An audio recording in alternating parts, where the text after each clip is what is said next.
Тэгээ Европын нэг 10-аад улсаар явж байгаа. Тэр үед бол Монгол гэж сонсоод хүмүүс бүр ингэ биширдэг байсан. Тэр Африкийн тэр хамгийн хүмүүс хоолоо яа гэж байгаа юм юу тэр гэгэрх юу тэр юм үзмэс байхгүй шүү дээ. Тэгэхээр хойд айлны асуудал яригадаад ингээд эрхчлөөгөө болгуулах, хариулах ийм юу байсан яригдчихсэн. Тэгээд энэ асуудлууд нас юу болж байна? олон түн бомон өвчтэй хүмүүс. Энэ чинь 200 гаруй өвчин гэдэг чинь. Одоо наутизм. Масур гэж юм байт юм байна. За тэгэл тэрнээс хойш ерөөд хулгайлдаг болсон. Хүнтэй танилцсан гэдэг чинь амар аюултай. Тэр хүнтэй танилцахыг маш боломжтой байгаасаа гэж хүмүүс үздэг байхгүй. Хамаагүй хүнтэй танилцаг байсан дээр.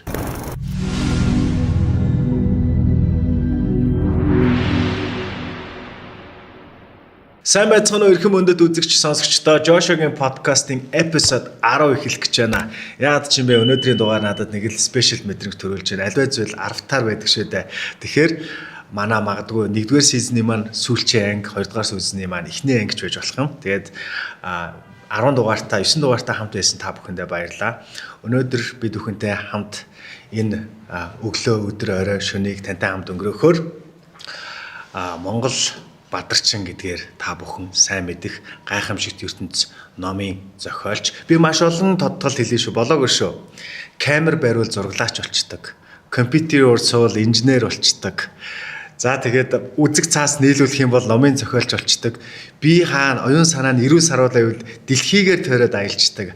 Амаа ахыгаа урьж оролцоож байна. За тэгээд өнөөдөр манай подкастт ирж оролцсонд маш их баярлалаа. Тэгээд сүүлийн 3 жил миний мэдхээр подкаст нэвтрүүлэг юунд ч ороогүй. Энэ үнийг би бас чадан өнөөдөр урьж оролцуулж байгаадаа маш их баяртай. За цаг гаргасны баярлалаа. За баярлалаа. Сайхан намарч байна уу? Сайхан намарч байна. За илүү айлд хоос ирдэг болохоор энэ нэг сүүл гарсан. Гэхдээ 1-р ботын энэ гайхамшигт ертөнц гэдэг 1-р ботой бид орсох юм. За гайхамшигт ертөнц 1-р ботыг бол би уншиж байсан. Гэхдээ энэ илүү гоё 14 жилийн өмнө уншиж байсан байна. Тэгээд илүү гоё өргөн хүрээнд болцсон юм шиг байна. Жижигвтер нэг юм ном байсан. Тэгээд маш гоё ном. Би одоо таны хоёлаа ярина. Маш олон хоёуланд нь ярих зүйлүүд байгаа номтой холбоотой. Тэгээд шинжлэгдээд ингээ гарцсан биш. Манай гайхамшигт ертөнцийг уншиж байсан хүмүүс ч гэсэн дахиад уншиж болох юм байна. Битүүрээ сая наашаа ирж байхдаа ярилцаад явж байсан. Илүү уншихад смут болсон. Тэгээд тухайн үед нэг аяллаа үед биччихсэн болохоор тэр нөгөө дутуу орсон мэдээлүүдээ үүсгээд бүр илүү гоё дэлгэрэнгүй агуулгын хувьд бол илүү гоё дэлгэрэнгүй болсон юм байлаа шүү манайхаа. За тэгээд ярих юм их байна ах маань тэгээд сүүлийн үедэд юу хийж амьдарч байна, сонь сайхан юу байна. Хоёлоо өнөөдөр нээлттэй бүхэл зүйлийг дэлгэрэнгүй чөлөөтэй яриад явуул болох уу? Болно. За сүүлийн үед яг одоо яг гол ажиллаж байгаа 2 төсөл байна. Уг нь бол өмнө болохоор биш нэг 20 төслийн нэг дор ажилладаг байсан. Одоо болохоор ингээд одоо юу гэдэг цаг хугацааны хувьд гэсэн те хүч чадлын хувьд гэсэн арай жоохон суларсан учраас нэг олон төслийг биш нэг 2-ыг л яг гардан хийж байгаа. За тэгээд нэгтгэх төсөл нь болохоор энэ хуулинд өөрчлөлт оруулах нэг ажил. Одоо сая баахан сенсац болоод байсан сонсон баг те. За тэр нэг хуулийн өөрчлөлт оруулах бол юуны төрөнд энэ үндэсний аюулгүй байдал, үндэсний Монгол ахын дүүсийн эрүүл мэнд маш олон талаараа одоо шийдвэрлэх ёстой нэг асуудал байгаа. За тэрийг шийдэх нэг ажил явж байгаа. Тэгэхэд энэ гайхамшигт ертөнц 7 гэдэг 7-р ботыг гаргах гээд бас ажиллаж байгаа. Тэгэд яг өмнө болохоор нэг хэрвээ 1-р ботыг уншихад өмнө болохоор чинь Монгол Бадарчин гэдэг ном байсан. Тэ. Тэгээ Монгол Бадарчин гэдэг бол нэг 6 бот гарсан. За тэгээд 2017 онд чи 12 жил Бадарчин байсан дараа хүнд өвдөж Монголд ирээд тэгээд ингээд 2-3 жил хүнд өвчтэй байсан шүү. Тэгээд 6 бот гаргасан. Тэгэд энэ 6 бот нь бол Монгол Бадарчин буюу энэ цаг үед дэлхийг үтсэн монгол хүн дэлхийгээс юу олж мэдсэн гэдэг тухай бичиж тийм сурал гаргасан. За одоо бол дахиж шивлэгдэхгүй ингээд тэр номууд бол ерөө миний номыг цуглуулдаг хүмүүсийн хувьд бол тэр ном одоо ингээд дахиж шивлэгдэхгүй нандин эрдэм болж байгаа гэсэн үг. Одоо болохоор энэ Монгол Бадарчин байх одоо энэ 10 жил үндсэндээ бол одоо өчигдөр 20 жил яваа л да Монгол Бадарчингийн. Тэр энэ 20 жил цуглуулсан мэдлэгээ энэ гайхамшигт ертөнц гэдэг энэ сурал олгоод оруулж байгаа. Тэгэхээр одоо гайхамшигт ертөнц 1-р бод. Тэгээд одоо 7-р бот нь гарах гээд ажиллаж байгаа. Аялалтай холбоотой хадл явдлууд зөндөө болж ирсэн баха. Гэтэ бид нэр өнөөдөр аяллаа яриаг бол аль болох багасгаад бас таны дотоод сэтгэл зүй болон одоо энэ сүүлийн үед болоод байгаа явдлуудаас ярилцвал илүү хүмүүс сонирхолтой байх болов уу гэж бодож байна. Аялын талаараа зөндөө олон подкастуудаар нэвтрүүлгүүдээр ах маань бол ярьсан баха. Гэтэ энэ донд бас дурддагдаагүй өнгөрөөсөн байж магадгүй ганц нэг асуултууд ChatGPT-тэйгээ нийлээд би тэр гаргасан. Манайдлахаа тий. Тийм л оюуханаас асуусан юм уу? Тий асуусан. Тий. Тэр ер нь бол би ч бас өөрөө асууя гэж бодож байсан. Хүн аялахаар ч одоо тэгэл мөнгөтэй мөнгөгүй юу байна. Дээрэс нь одоо эрүүл мэндийн нөхцөл байдал нэг ханиад хүрсэн байх чинь гэртээ байхад хүртэл ямар төвөгтэй байдаг лээ тий. Би муудсан үеуд байна тий. Тэгэхээр энэ аялж явж байхад тохиолдсон тэр хүнд бэрхшээлтэй үеүүдийг сэтгэл зүйн хувьд хэрхэн давж гарч ирсэн тэр практик ашигладаг аргуудаас олцож байна. Юу яда ChatGPT дээр юу гэж асуусан? Тэр нь одоо уншаад өгөх наа чи. ChatGPT-ийн хувьд юу гэж асуусан? Ганцаараа явах асуултаа юу гэж асуусан? Асуулт ч асуух чухал шүү дээ. Хэмэл оюуханаас нэг юм асуусан шүү дээ. Миний асуусан асуулт уу? Би ерөөсөө маш товчхон асуусан. Аялагч Амаатай хийх подкастын ярилцлагад өгөх асуултууд гэдэг асуултууд байна уу гэсэн юм уу те? Тэгсэн чинь юу гэж намайг? Тэгсэн чинь маш олон бүр таныг бүр ингээд яг өгүүлбэрээр танилцуулаад өгсөн би тань уушчих уу? За. Аялагч Монгол Бадарчин номын зохиолч Амай бол гүн ухаантай, амьдралын туршлага ихтэй хүн. Тиймээс түүнтэй хийх подкастын асуултыг соёл, аялал, сэтгэл зүй, амьдралын философи, монгол хүн ба дэлхий гэсэн сэдвээр хийвэл илүү тохиромжтой гэж. За тэгээд асуултуудаа бэлдэж өгөхдөө надад үндсэн 5 бүлэг сэдвт хуваагаад ингээд өгсөн байна. Эхний бүлэг сэдвүүд нь бол нөгөө түгээмэл дийлэнх ярианд ордог те та хизээ яагаад аялахыг хүссэн байж гэдэг юм уу? Ийм асуултуудыг бол шууд алгасаад жоохон сэтгэл зүй хувь хүн тал руугаа чиглэсэн асуултуудыг бол танаас асуувал илүү сонирхолтой болоо гэж бодож байна. Хүмүүсийн сонсоогүй юмыг хоёулаа сонсгоо л да те. Тэгэхээр ер нь тэр сэтгэл зүйн дархлаа гэж байдаг шүү дээ. Аялын сэтгэл зүйн дархлаа. Энэ сэтгэл зүйн дархлаа хаанаас яг ердөө хамгийн том хүч бол итгэлийн хүч гэдэг. Итгэлийн хүч. Хамгийн сүүлд итгэл өгдөг гэдээ бас хаанхад ч бас тэгж хэлдэг байхгүй хүнд. Тэгэхээр нөгөө нэг би чинь замд гарахтаа нэг зориг байгаа шүү дээ. За нэгт бол Монгол хүн гэж хинбэ гэдэг нотлон гэж байгаа. Одоо World Explorer дэлхийг нээж байгаа хүний үед. За мэдээж тэгэл нөгөө дэлхий гэж юу гэдэг ямар юм бэ те амьдрал гэж юу ингээл зөндөө олон асуултууд байгаа. Тэгэд энэ нэг бас энэ аялын бас гол одоо дэлхийг судлах гэдэг гол шалтгаан усаа хөгжүүлэх гэдэг байхгүй. Яавал бид нар хөгжих вэ? Яавал сайхан амьдрах вэ? Ягаад гэвэл 90 оны төрийн эргэлтийн дараа энэ чинь бүр талхан төртөл очрлоод улс орон хямраад маш хэцүү цаг үед л замд гарч байгаа шүү дээ. 2005 онд ч Монгол мөнгөгүй байсан үе. Тэгээ тийм үед замд гарч исэн болохоор миний гол зорилго бол за би энэ бусад улс орны туршлагаас харж байгаад улсаа хөгжүүлэх тэр гол юмэг болж ирнэ л гэдэг. Тэгэхээр чинь тэр зорилго байгаа болохоор готурж болохгүй. Дээрээс нь Монгол хүн хийн гэсэн бол буцдаггүй. Тэгэхээр буцаж болохгүй. Буцмаар санагдсан ч гэсэн буцаж болохгүй. Тийм л зам руу гарч иж байгаа гэсэн үг шүү дээ. Бас нэг юм хөрхөн асуулт байсан. Та яг одоо шууд ингээд тайм скип хийгээд хүссэн орныхоо хүссэн хотод хүссэн далайн ирэг дээр ч юм уу тэг хүссэн газар очих боломжтой байвал аль орны хаана очихыг яг одооны сэтгэл зүгээр өсөж байна. Гэхдээ яг одоо гэвэл яг чи Египт рүү л юмар санагдаад байд. Нэг эртний соёл иргэншил ерөөхдөө Египт бол надад их тийм сэтгэлд үлдсэн. Тэшэл дахиад очимаа санагдтыг. Өөрийгөө ингээд лост болцсон үе байдаг штэ ирчүүдэд ч ер нь зан ирчүүдэд гэж яриа тодорхойлоод ирэх баг. Ер нь хүнд ийм өөрийнхөө амьдралыг хаана яваад байгаагаа ч мэдэхгүй ойлгохгүй. Гэтэ бүх юм нураад унтсан биш. Ажил төрөл нь байж болно те. Гэр амьдрал нь хэвэн байж болно. Гэтэ сэтгэл зүйн хувьд нэг юм нурцсан. Энэ үед үдээрээ байгаа хүнд та яг ямар зөвлөгөө өгөх вэ? За миний хувьд бол яг аялж явах үед бол уул нь бол хамгийн дотны хүнтэйгээ л уулзах хэрэгтэй байд. Дотны хүнтэйгээ ярилцах. Ягаад гэвэл тэр чинь төөрцсөн байх гэсэн үг ш дотроо. Аргаа барцсан те. Тэгэхээр хамгийн дотны хүнтэйгээ ярилцах гэдэг бол ердөө хамгийн сайн юм. Би хувьдаа бол яг ганцаараа байх үедээ бол одоо хөөмөлдөг. Тэ ингээд саган сууж байгаа л хөөмөлөөл тэр хөөмөний нэг хөгжим болохоор миний ноён ухаан дотор ингээд энэ сүв гаргалгаа гарч ирдэг байхгүй. Ямар ч хэцүү байсан гэсэн за зүгээр штэ гэхдээ чи ингэсэн байж тээ. Өө зүгээр штэ одоо юу гэдэг чи амьд байж тээ гэдэг ч юм уу те. Скол ингэч штэ. Болж штэ гэл ингээд нэг тийм хөөмөний төсөмжтэй тэр хоолж авдаг. Одоо л монголчууд нэлээд сайн 2025 онд бол аялдаг болчихжээ. Яг нэлээд сайн биш яг нэг ойроо хэдэн устдаа гэдэг чинь 5 өмнөх цаг үетэйгээ харьцуулбал аялдаг болсон байна тийм үү? Таны аялал их эрт эхэлсэн шүү дээ. 2000 он гараад эхэлсэн тий. Тэгэхээр ихэнх орнуудын хувьд таны номон дээр ч байдаг анхны нөгөө монгол хүн тэ уулзсан байгаад нь шүү дээ олон хүний үед. Тэгэхээр ер нь Монгол хүнийг хүмүүс яаж хүлээж авч байна? Орон болгон өөр л бахал та. Гэтэ ер нь нийтлэг байдлаар одоо бид нэр энэ мүү хятад гэдэг шиг үү, эсвэл энэ Япон гэдэг шиг бүр харьцуулах шиггүй тийм өөр ойлголт уу? Бас янз бүр юм байна. Одоо ингээд анх 2005 онд ингээд гараад Европт очиж байгаа. Тэгээ Европын нэг 10-аад улсаар явж байгаа. Тэр үед бол Монгол гэж сонсоод хүмүүс бүр ингээд биширдэг байсан. Пох Монгол хүн анх удаа Монгол хүнтэй таарч ийн гэдэг 2005 6 оны үед юм уу. За тэгээд Европоос гараад ингээд Африкийг бүтэн тойроод 4 жил биш 3 жилийн дараа буцаж орж ирж байгаа. Өөрөөр 2008 онд ороод ирж байгаа. Буцаад Европ руу яг л буцаад Парисаас бүтэн тойрчод буцаад Парист буж иж байгаа шүү дээ. Тэгээ буцаад 3 жилийн дотор Монголд ороод ирэхэд Европт ороод ирэхэд монголчууд хандлага маш муу болсон баг шүү дээ. Яг тэр манай нэг одоо би бол юу гэдэг бид нар чинь багаасаа төрж өсөхтэй ингээд эх орн гэдэг юм эх орн сэтгэлдээ төрсөн байхгүй. Үнсрэг үзэлтэй. Үнсрэг гэсэн национализм биш шүү дээ. Үнсрэг гэж үндснийхээ амиг хайрлахыг үнсрэг үзлэн. Национализмыг баг нэг жалгын үзэлтэй ойролцоо зүүн шүү дээ. Бусдыг үгүйсгдэг, үзий яддаг үзлийг. Тэгээ манайхан болохоор үнсрэг үзлийг национализм гэж орчуулчаад энэ муу юм гэж бодод үгүй. Тэгэхээр бид нар багаасаа эх орн гэдээ өссөн эх орныхаа нэр хүндийг одоо хамгаалж явах хэрэгтэй, өндөрт өргөж явах хэрэгтэй гэд тэгээд явж исэн болохоор магадгүй бас сайн явжсан баг.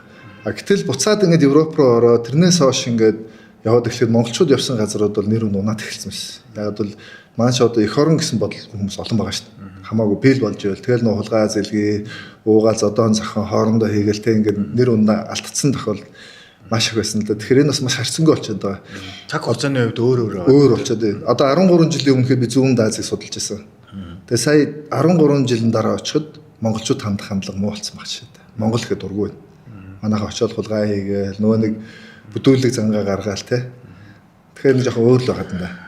Бидрийг одоо яг одоо 10 жилийн ахлах ангийн 14-өөс нэг 18 нас чинь нэг юм болгоныг ингээл судалж сонирхдаг те. Тэгэл нэг тухайн орны тухайн хотынхаа ах эгч нарыг ярьдаг нэг тийм нас шүү дээ. Та бол яалтчгүй надаас ингээд ах манай үед бол яригддаг байсан ах нарын нэг пэлдэж байгаа биш байх. Зүгээр нэг угсаа бүгд мэдж байгаа. Нэг DJ гэдэг талаас мэддэг байсан шүү дээ. Нэг юм уцтай царайлаг өндөр юм цав цагаан томолцаалгнуудтай амаа ахыг бол тухайн үеийн одоо шоуч да. Тухайн миний үеийн одоо тинейжүүд бол бүгд мэдж байгаа. Тэгээ тэр үед чинь нөгөө манай DJ өвжи ах байсан юм. Өвжи ах чинь бас ингээ нөгөө өөдөө ихчтэй мьюзиксийг хөтэлдэг. Тэгээд талигаач манай скул ах чинь хамгийн царайлаг хамгийн бас нөгөө октоодын хөсөмжид залуучуудын нэг гэдэг ч юм уу. Тэгээ гайсын лагва ах ч гэдэг юм уу. Ингээл гэдэг ах нар байсан аахгүй. Тэдний нэг бол яалтч байгаа ах л байсан. Тэгээд тэр үед ч одоо ингээд Монголд таныг бол Сэхэтэн гаралтай гэж бас ярьдаг байсан. Баялын хөвгт гэж ер нь нэлээ олон жил явсан шүү. Таныг нөгөө аялаад яваад хар чин аялал гэдэг чинь амар их зардалтай гэдгийг бид нар мэддэг. Тэгвэл за энэ яалтчгүй мөнгөтэй аялал. Яаж боломжтой гэж энэ олоо ярнаар ингээд аялаа зугаалаад гоё яваад байгаа.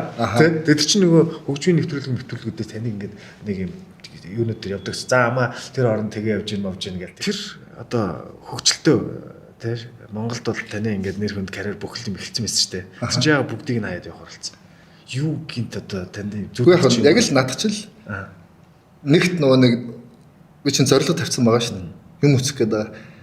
Одоо 99 онд чинь 20-той байхдаа да. Тэгээ нэг хүн хаалгаанд ороод хөлтөнд нуртсан байхгүй. 3 сар ингээд уушгины хаалгаанд аппаратаа дэстэ бүр амар юм үтсэн. Тэгэл 3 сарын хугацаанд өрдөө би яаж амьдраад байна гэдэг бодох хугацаа сэвтэртэй. Тэгэл тэр хугацаанд би ерөөсөө амьдралыг бүрэн мэдэрнэ. Бүрэн гэдэг амьдралыг яг амьдрна гэдэг тийм зорилго тавьсан байгаа байхгүй. Тэгэл одоо эргэн анзаарж байгаа бол ингээл юм солигдол байгаа. Одоо шил нэг мэдсэн жил хөгжмийн продюсер гэж хөгжим зохиогоо CD гаргаал те. За нэг мэдсэн чинь party promoter гэдэг Монгол соёлын арга хэмжээ зохион байгуулдаг болоод нэг мэдсэн чинь аялагч болоод нэг мэдсэн чинь хичээл заадаг багш болоод нэг мэдсэн чинь ном бичдэг зохиолч болсон. Англи заасан гэж үү. Үгүй зүгээр нь одоо энэ амьдралын одоо кауч маяг юм лайв коуч гэсэн тухай одоо лайв коуч гэр амар төвөөрөл ойлголт шүү дээ. Тэр үед бол байхгүй. Яг тэр үед их үтсэн хүн болохоор нэг сургуульд нэр ингээд амьдрал юм байдээ шүү, тийм байдээ шүү, энэ яс юм шүү гэд. Тэгэл нэг мэдсэн чинь олоос харилцааны юм хийгээл, нэг мэдсэн судалгааны юм хийгээл, тэг нэг мэдсэн чинь хоригдоол ингээл тэг чинь ерөөс амьдралын бүх юм нэг мэдсэн хөдөө гэрт амьдрал ингээл амьдралыг бүгднгээр нь үзрээд байгаа байхгүй. Та өөрийгөө юу гэж тодорхойлох вэ? Таныг хэн гэж тодорхойлж болох юм бид нар? Яг гадны хүмүүст бол би цаг хугацаагаар аялах шиг дээ.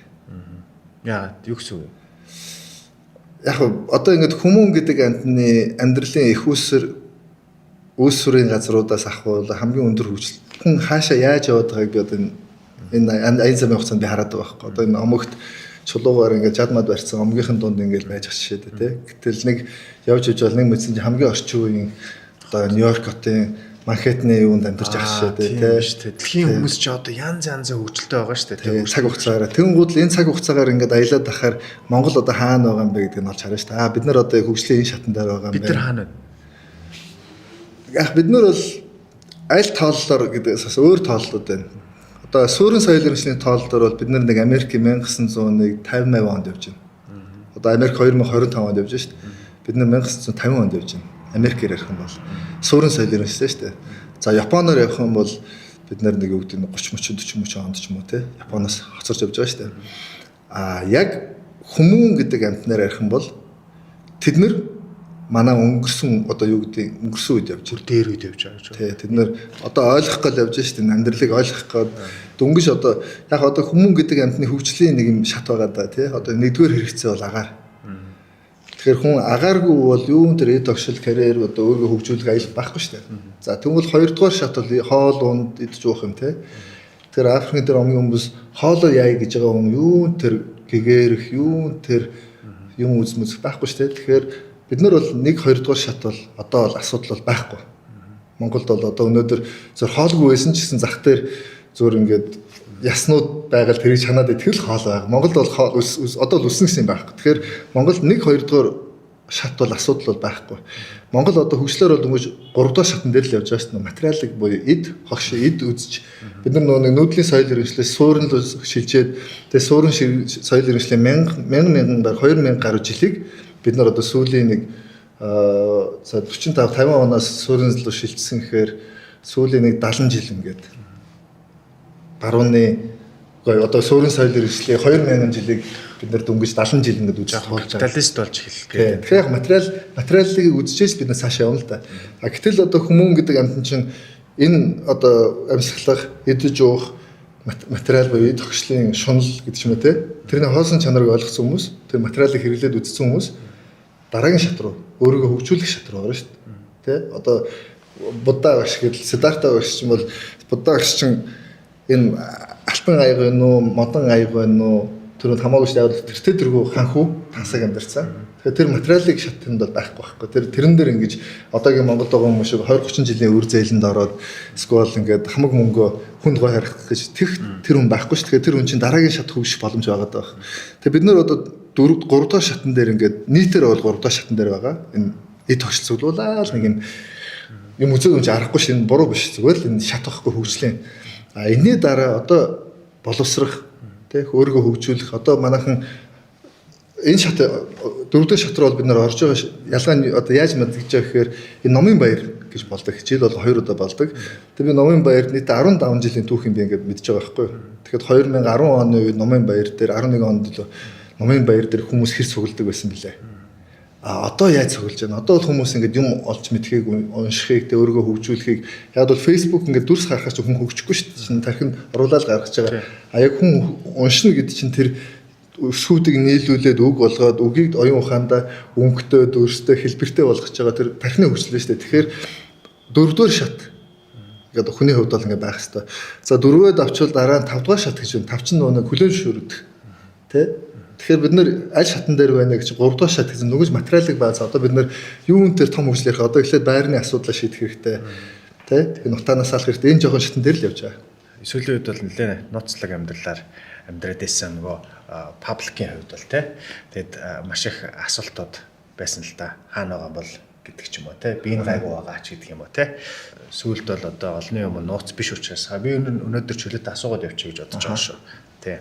Нэг хойд айлны асуудал яригадаад ингээд эрхчлөөгөө боолгуулах, хариулах ийм юу байсан яригдчихсэн. Тэгээд энэ асуудлууд нь бас юу болж байна гэдэг.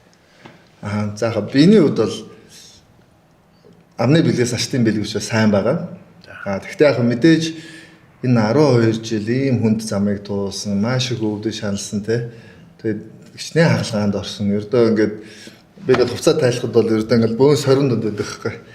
Тэгээд тэр нь би юу гэж бодож байгаа гэхээр угаасаа ганц амьдрал одоо энэ амьдралыг бол бүрэн эдлэхийн, бүрэн мэдрэхийн тулд бүх юм золиосон. Тэгээд юунаас яахгүй явсан. Тэгээд тэр хэмжээгээр мэдээж одоо бид бол маш би зөвхөн бид биш сэтгэл санаанд оюун ухааны маш их хэмжээний хохирол авсан. Тэгэхдээ угаасаа багнаасаа бадарчин болно энэ ертөнцийг таньж мэдхийн тулд ертөнцийн бүх сайн мууг таньж мэдэх хэрэг гарсан. Тэгэхээр тэр утгаараа бол яг л тулах хэвээр замаа тулаад явж байгаа гэж бодож байгаа. За миний зорж байгаа зүйл юу гэхээр би судлаач юм. Тэгээ би ямар нэг юмыг маш нухацтай нэг бүршин судалж байгаа.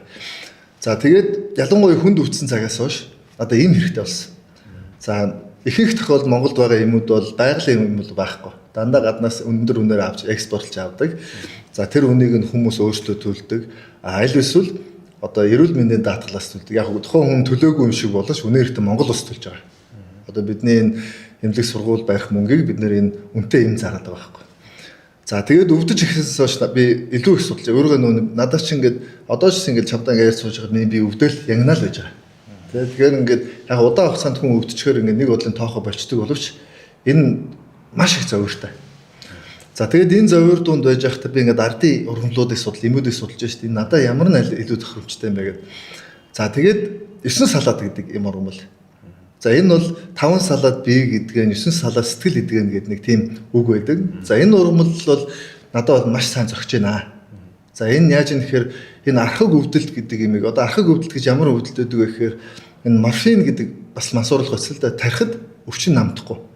Тийм өвдөлтийг хүртэл мэдэрдэг. Тийм зовлон шанал донд би одоо ингээд өдөр тутам амьдэрдэг байхгүй. За тэгэхээр энэ ургамал 9 салаад гэдэг ургамал миний энэ өвчнийг намжааж өгч байна. Өвчнийг намжаажж би энэ амьдрал жирийн хүн шиг амьдрах боломж гарч байна. Хэдийгээр миний бөөр ажиллаагүй болоод гадны бөөр суулгасан ч гэсэн бөөрнөөс гадна миний зүрх муу байна, уушиг муу байна гэх маш олон эртнүүд гэмтсэн байгаа шүү дээ. Тэгэхээр тэр өвчнийг намжаахад нэг тусалж байна. Хоёрт миний том асуудал юу гэхээр олон жил болж байгаа. Энэ чинь нэг нойр хоолгүй явж байгаа шүү дээ. Нойргуудл гэдэг зовлон байна. Энэ инсомниа гэдэг олон хэлээр бол тий. Тэгэхээр нойргуудлын асуудал хүнийг ямар байдалд үрдэг вэ гэхээр одоо хоёр өнөөдөөс нь би чамтай ингээд ярихад би нойргуу хончлоо гэдэг ингээд босч ирлээ шүү дээ тий. Тэгэд энэ байдал чинь олон өдөр олон жил үргэлжлэхээр хүний оюун сэтгэл санаа бие махбод ингээд муугар нөлөөлдөг. Гэтэл энэ ургамал миний нойрны асуудлыг шийдэж байна. За тэгэд үүнээс гадна одоо ингээд хүний бие өвдөөр хоол идчихдэг болчдөг. Хоол идэхэ болчдөг. Ердөө өвчтөө хүн хоолноос гарчдаг шүү дээ тий. Зовироос болоод тэр зовирыг байхгүй болгоод хоолны зуршлыг сэргээж байна.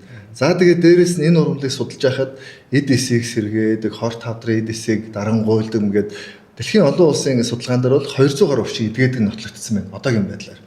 За тэгвэл энэ ургамлын тухай илүү тодорхой яриаг гэвэл за одоо ингээд манад байхгүй байсан гэж хэлэх арга байхгүй. Яг бол Чобсон даргын зураг байна. Одоо Facebook дээр Амай 9 салаад ардын эм гэдэг би пэйж хуудсан байсан. Тэгээ тэр пэйж хуудсанда энэ ургамалтай холбоотой бүх мэдээлэл, олон улсын мэдээлэл, шинжлэх ухааны мэдээлэл бүгдийг ингэ цуглуулад тавиад байна. Яагаад гэвэл энэ шинжлэх ухаанчаар хандахгүй зур амны зургаар ярьж болохгүй. За тэгэхээр энэ ургамлыг олон улсын нэршил нь юу юм бэ гэхээр канабис гэдэг гэж байна. За канабис ургамал нь яаж ийнэ вэ гэхээр дотроо 2 төрөл байна.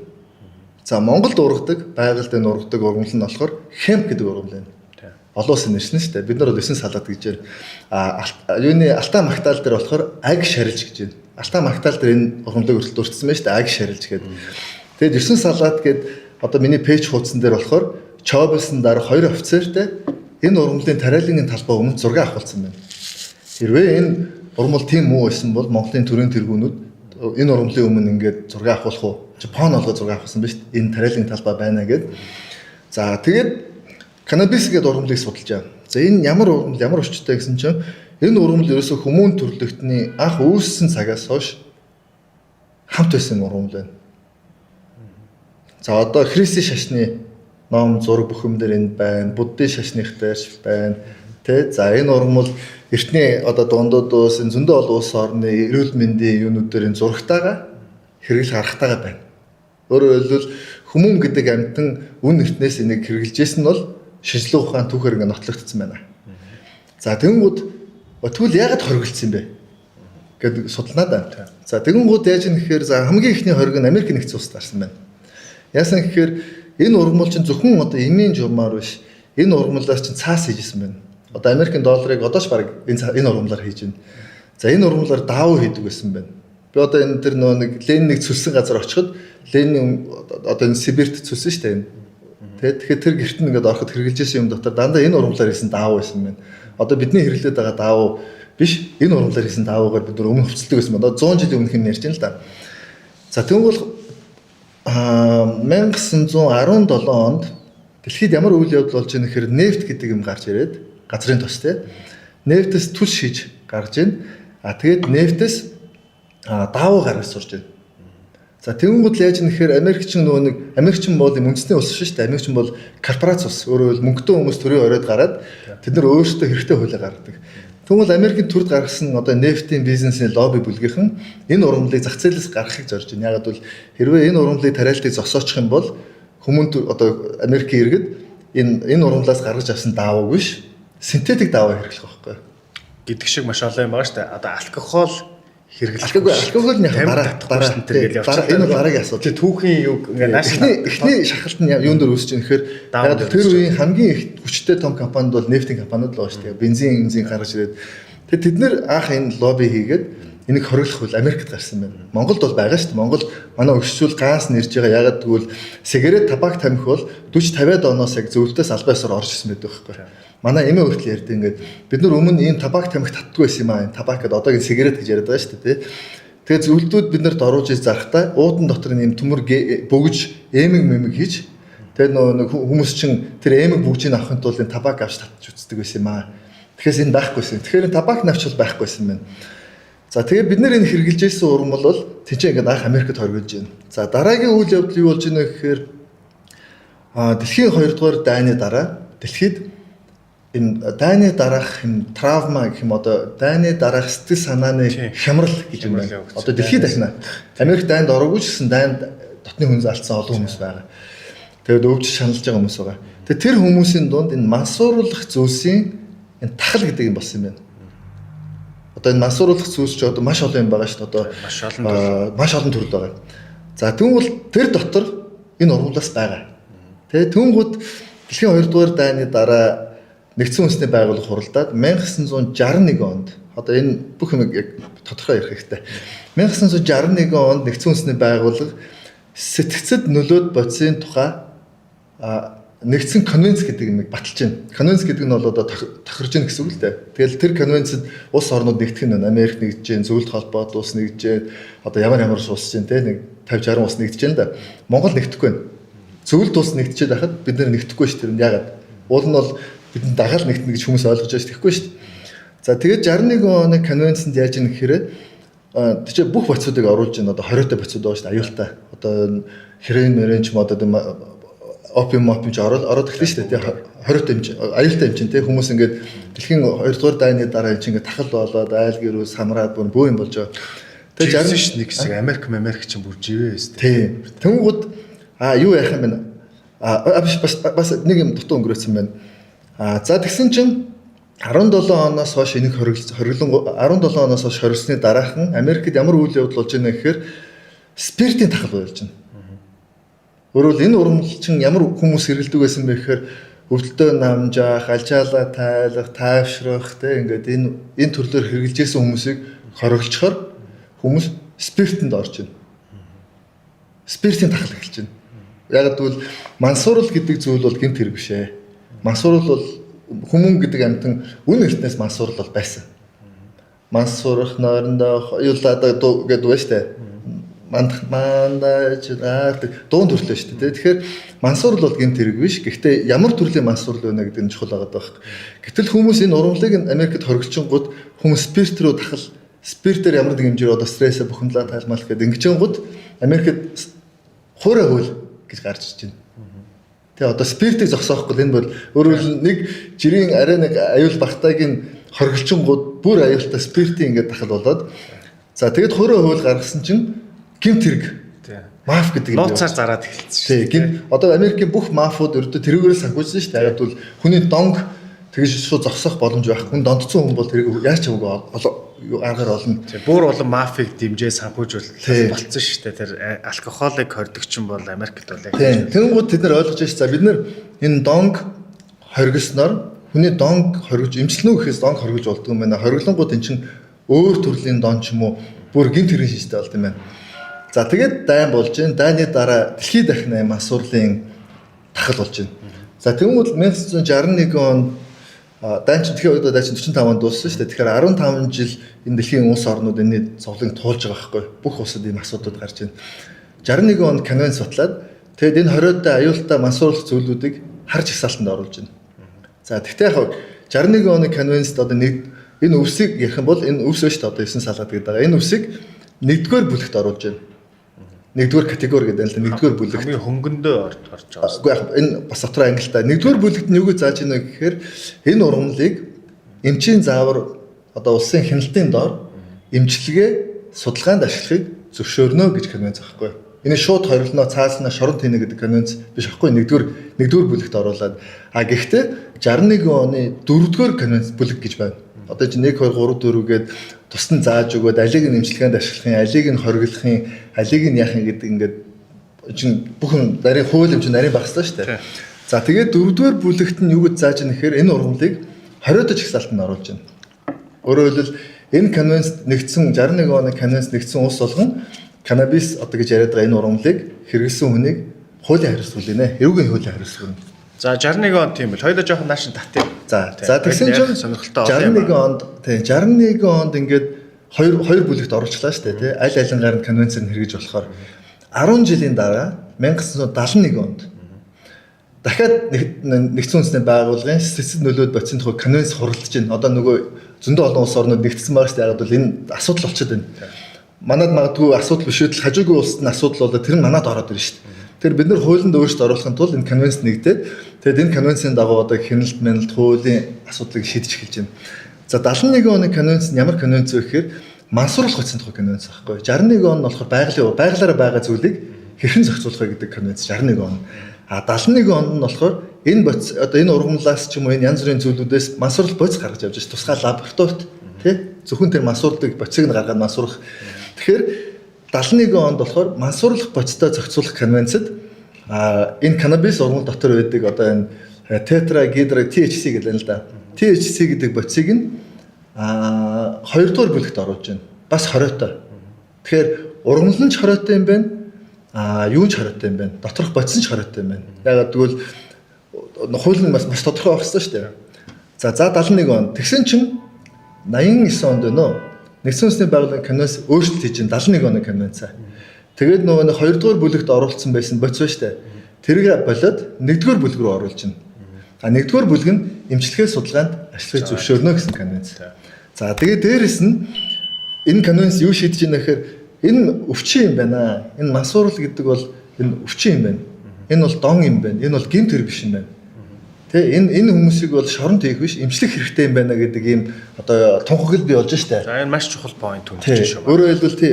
Өөрөөр хэлбэл энэ хүн ямар нэгэн мансууруулах бодис хэрэглэжээд гэмт хэрэгцсэн бол энэ бол тухайн гэмт хэрэгээс шалтгаалаад эрүүгийн хууль. А хэрэглэсэн хүн нь бол донтцсон юм байна. Хохирогч юм байна. Яг бүр бодит хохирогч юм байна. Тэгэхээр конвенц бол нэгдсэн үндэсний байгууллагын конвенц бол яг тийм зүйлүүдийг ингээд маш тодорхой заагаад өгсөн байна. За Монгол улс 61 онд эсээгүй, 71 онд эсээгүй. Монгол улс 1990 онд эсэж байна. Өөрөөр 40 жилийн дараа за бид нар энэ конвенцт эсэе. За гэтэл 90 онд бид нар эсэхэд ямар үйл явдал болж байна вэ гэхээр одоо энэ 9 салаад ургамал бол манай нийтийн хэрэглээнд байсан зүйл. Одоо манай ахмадууд өршил бүгд за малчид гаасаа нэрдэг байсан байна. Бөөнөр онготой дуудахтаа одоо эдгээр бүгд ингэ тамхи татаад байгаа шүү дээ. Биш онготой дуудахтаа энэ 9 салаад буюу аг шарилжиг хэрэгэлдэг байсан байна. За тэгээд янз нэг юм тан хийдэн штэ. Одоо өвчин намдаах зөндөө олон хүмүүс одоо энэ хортморт өвчтөн хүмүүсийн хэрэгэлдэг байсан байгаа байхгүй хөшөл ярьж штэ. Хэрэгэлдэг байсан манай ардын эмийг бид нэр одоо гадны нэгдсэн үндэсний гадны хууль конвенцэд нэгдэж орсноор эргэн хуулинд оруулж байна. За тэгэхээр 90 онд бид нэр энийг ингээд хуулиар харуулж байна.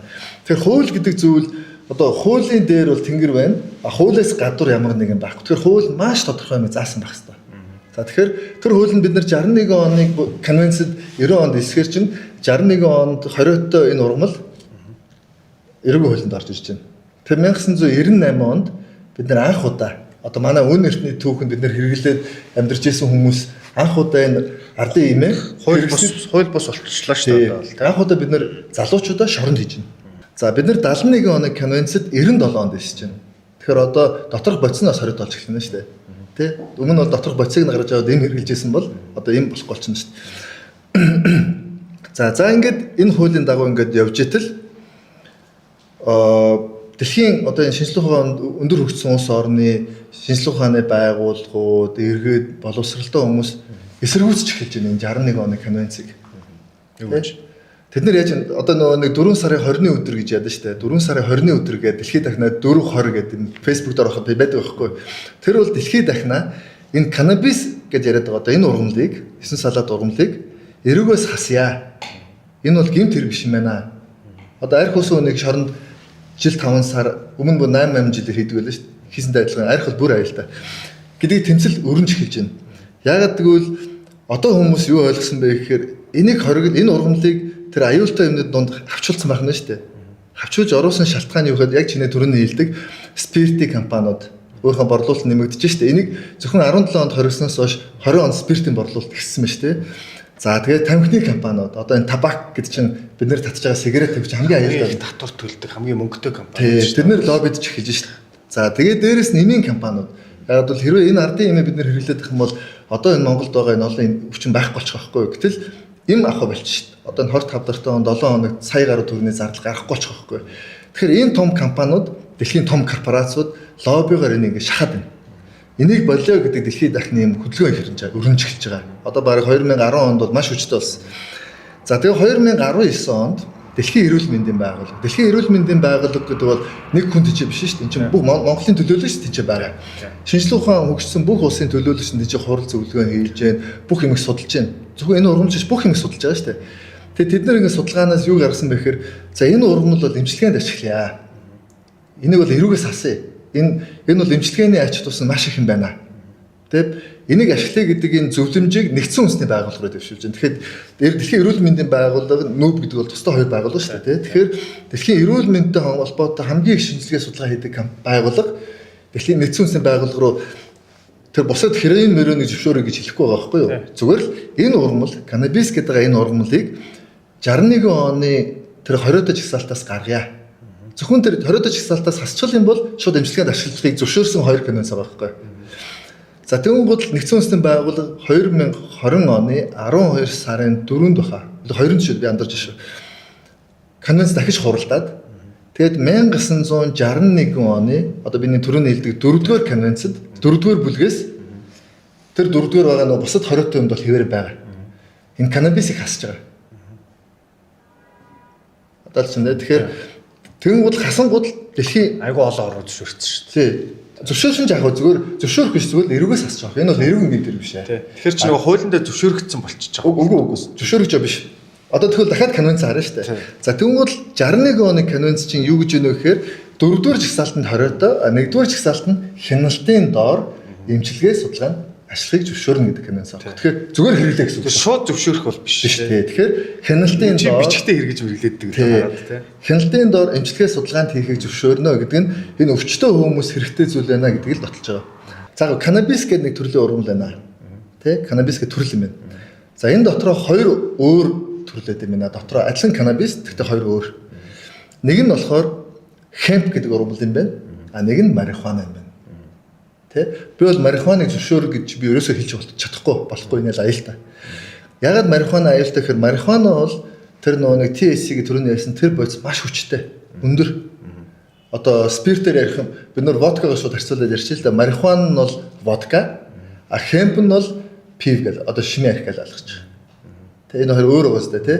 Нэг нь бол маш хүчтэй, нэг нь бол одоо юу гэдэг сул, нэг нь бол маш хүчтэй юм тусгай нар гэрэл бордоогоор гаргаж авсан, а нэг нь бол зөвхөн байгальд өөрийн жамаар ургасан. Тэгэхээр манайхан юу гэж канабис гэж яриад марихуана гэдэг яг чам шиг ярьж байгаа хүмүүс энэ хоёр өөр төрөл юм байна. Ургамлын бүтэн нь өөр. Монголд ургаж байгаа нь бол хемп ургамал буюу нарийнх нь навчтай, а марихуаных том навчтай. Хемп ургамал дээрээ толгойгүй, марихуана бол дээрээ бат гэж ярьдаг юм толгойтой. Тэгэхээр энэ хоёр ургамлыг бид нэр ялгахгүйгээр энэ бас болохгүй ч байх. За тэгэхээр 2020 оноос яг тэр шийдвэр гарснаас хойш Би манай Харт амтай тэмцэх газар энэ хуу зөв бүх хүмүүстэй уулзж байна. Бид нэр ийм байна. Өнөөдөр энэ олон хүмүүс шаналаад энэ олон гадны хими юм чинь өөрөө ямар аюултай гэхээр магадгүй тухайн юмыг эдгэж байгаа юм шиг болож бусад юм гэмтээдэг. Тэ? Ургамал бол тийм биш. Ургамалчин нөгөө нэг яг хүний бие шингэдэг. Тэгээ бид нэр энэ ургамлыг эмчилгээнд ашиглая гэдэг бүх хүмүүс мэдхгүй болохоор судалдаггүй болохоор энэ чинь Харт амх.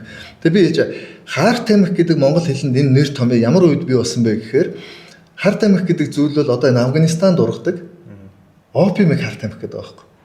Тэгээд Харт амхнаас болж юу мөксөн шүү дээ. Манж гөр мөксөн.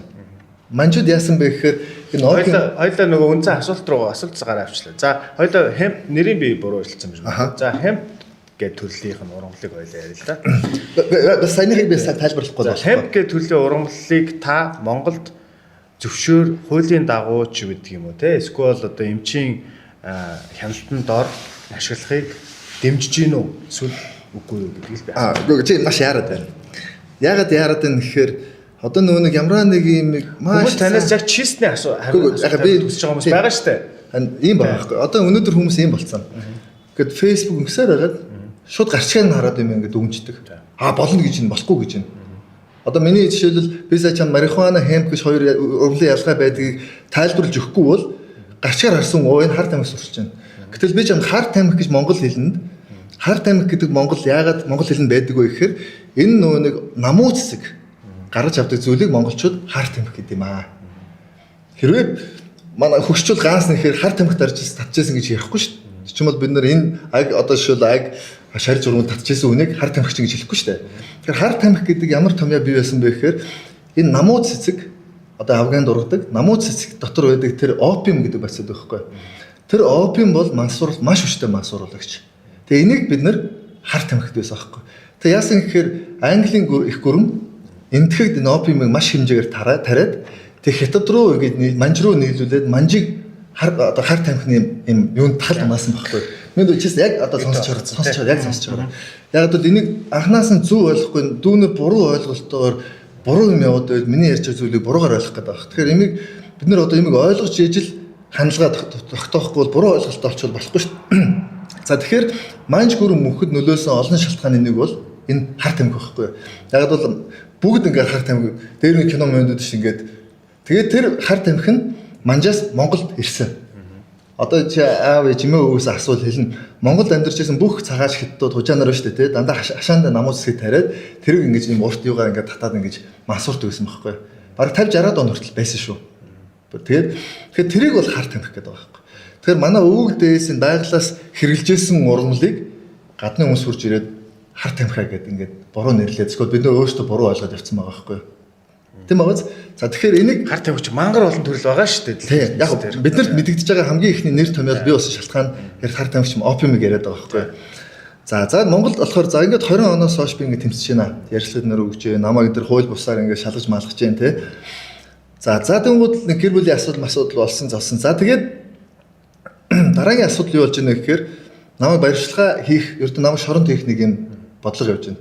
За тэр үнэхээр намайг энэ Харт амх мамх гэдгээс өөр зорилгоор гэдэг ойлго бас тусдаа ярих асуудал те. Гэхдээ яг сэдвээ хаагаад явчихдаг байхаа. Жамп хийхгүйгээр. За тэгэхээр миний ярьж байгаа зүйл, миний лайв, миний хэлээд байгаа зүйл нь юу гэхээр би болохоор энэ өвсийг энэ одоо энэ 9 салаад гэдэг байгаа өвсийг бид нэр хэрэглэе, энэ имчилгээнд өвчтөн хүмүүст хэрэглэе гэж ярьж байхад цагдаагийн байгууллага энэ хэрэгээ үүсгээд зөө одоо ингээд надаас ингээд нэг өвсний баг ишнүүд болж штэ. Тэнгуудлаа маргааш нь зөө. Одоо энэ бол манай энэ цагдаагийн ерхий газар яаж ажилладаг маш гэмт хэрэгтэнүүдийн чинь өөрлөсөн байгаа байхгүй. Хүмүүс хүссэн үнэ шоронд идэг.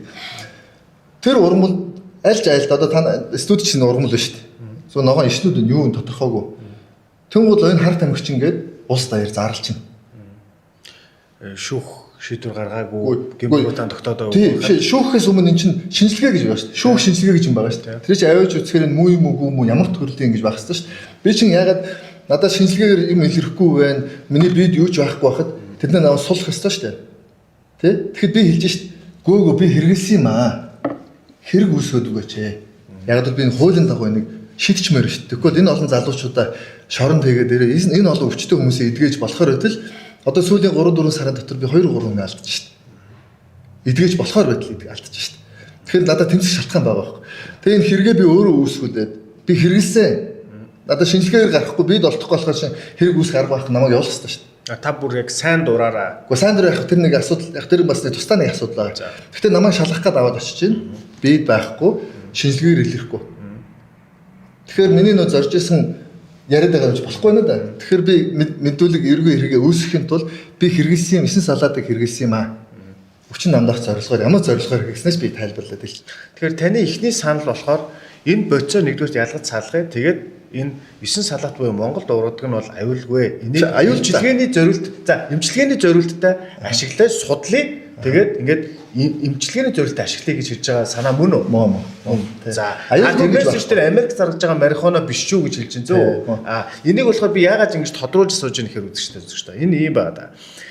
Маш олон бас энэ одоо харт тамхитай холбоотой нэвтрүүлэг подкаст баримт кинонууд байдаг.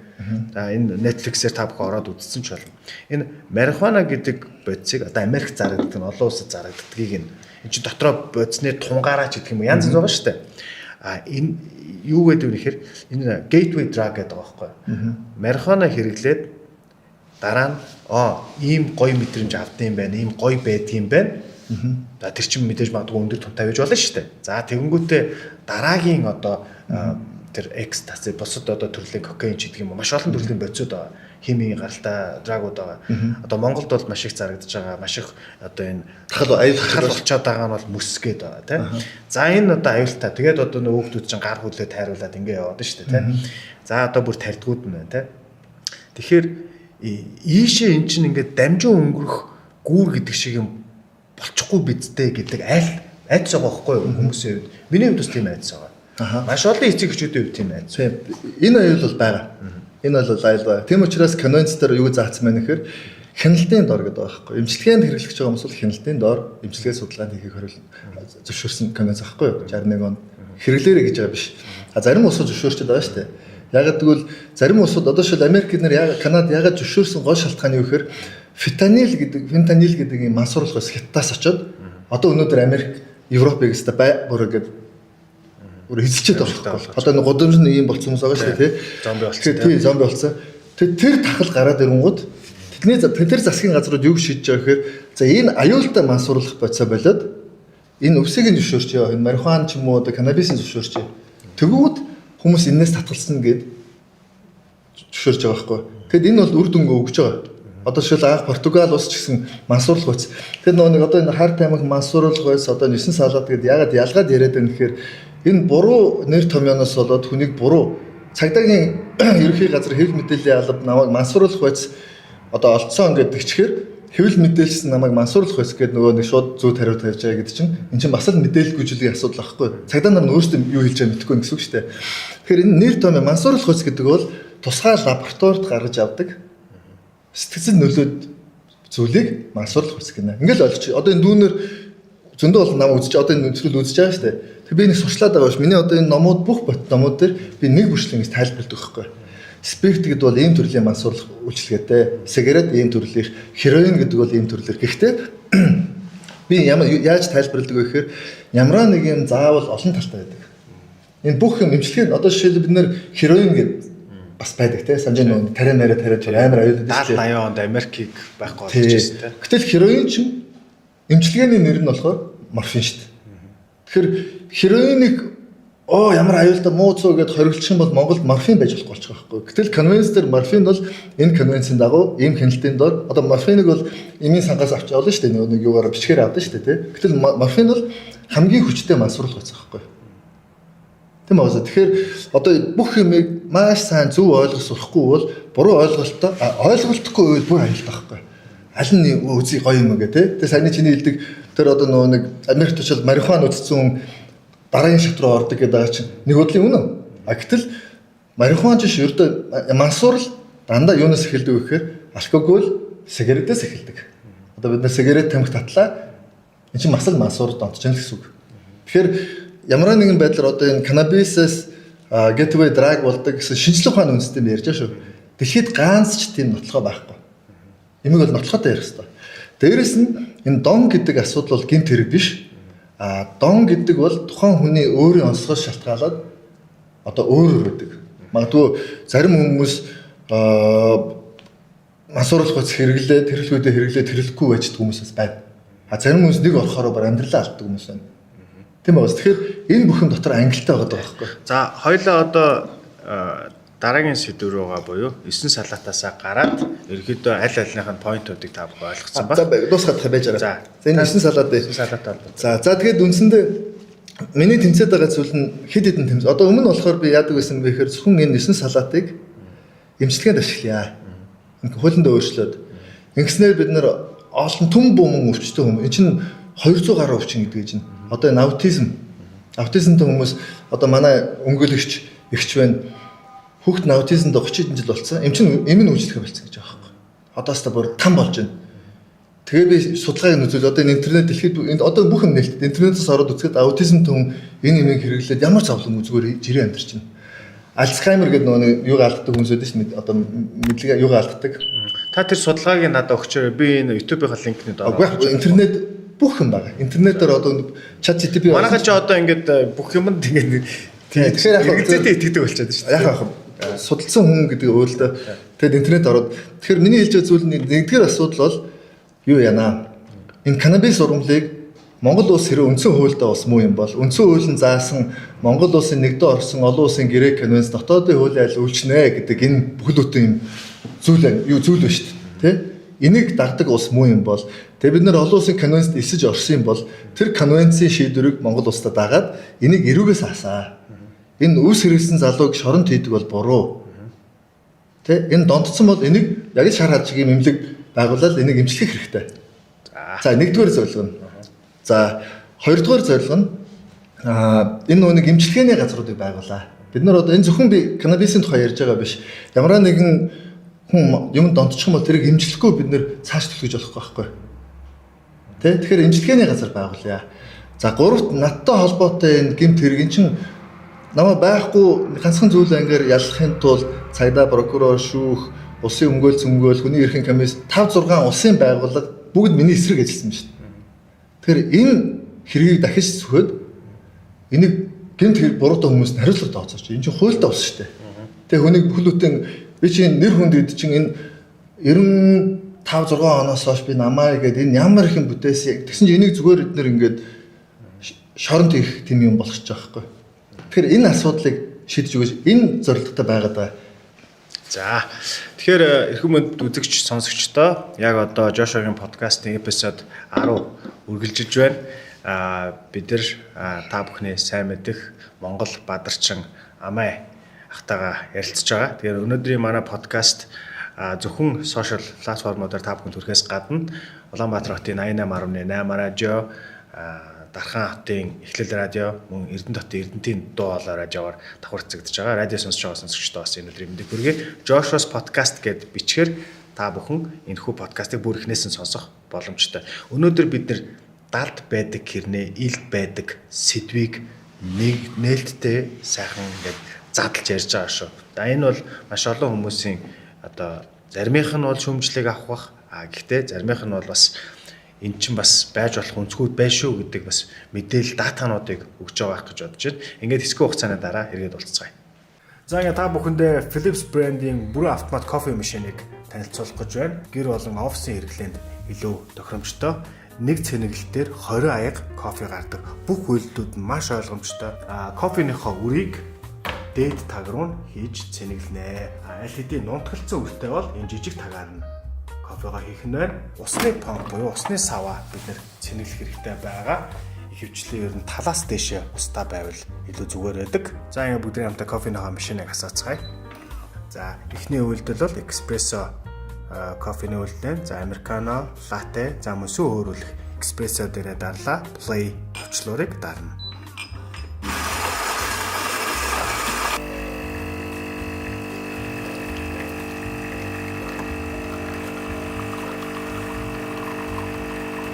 Одоо бүгдээ хамтдаа сүүгээ өөрүүлцгээе. Steam буюу хөөрүүлэх сонголтыг дараад play товчлуурыг дарна.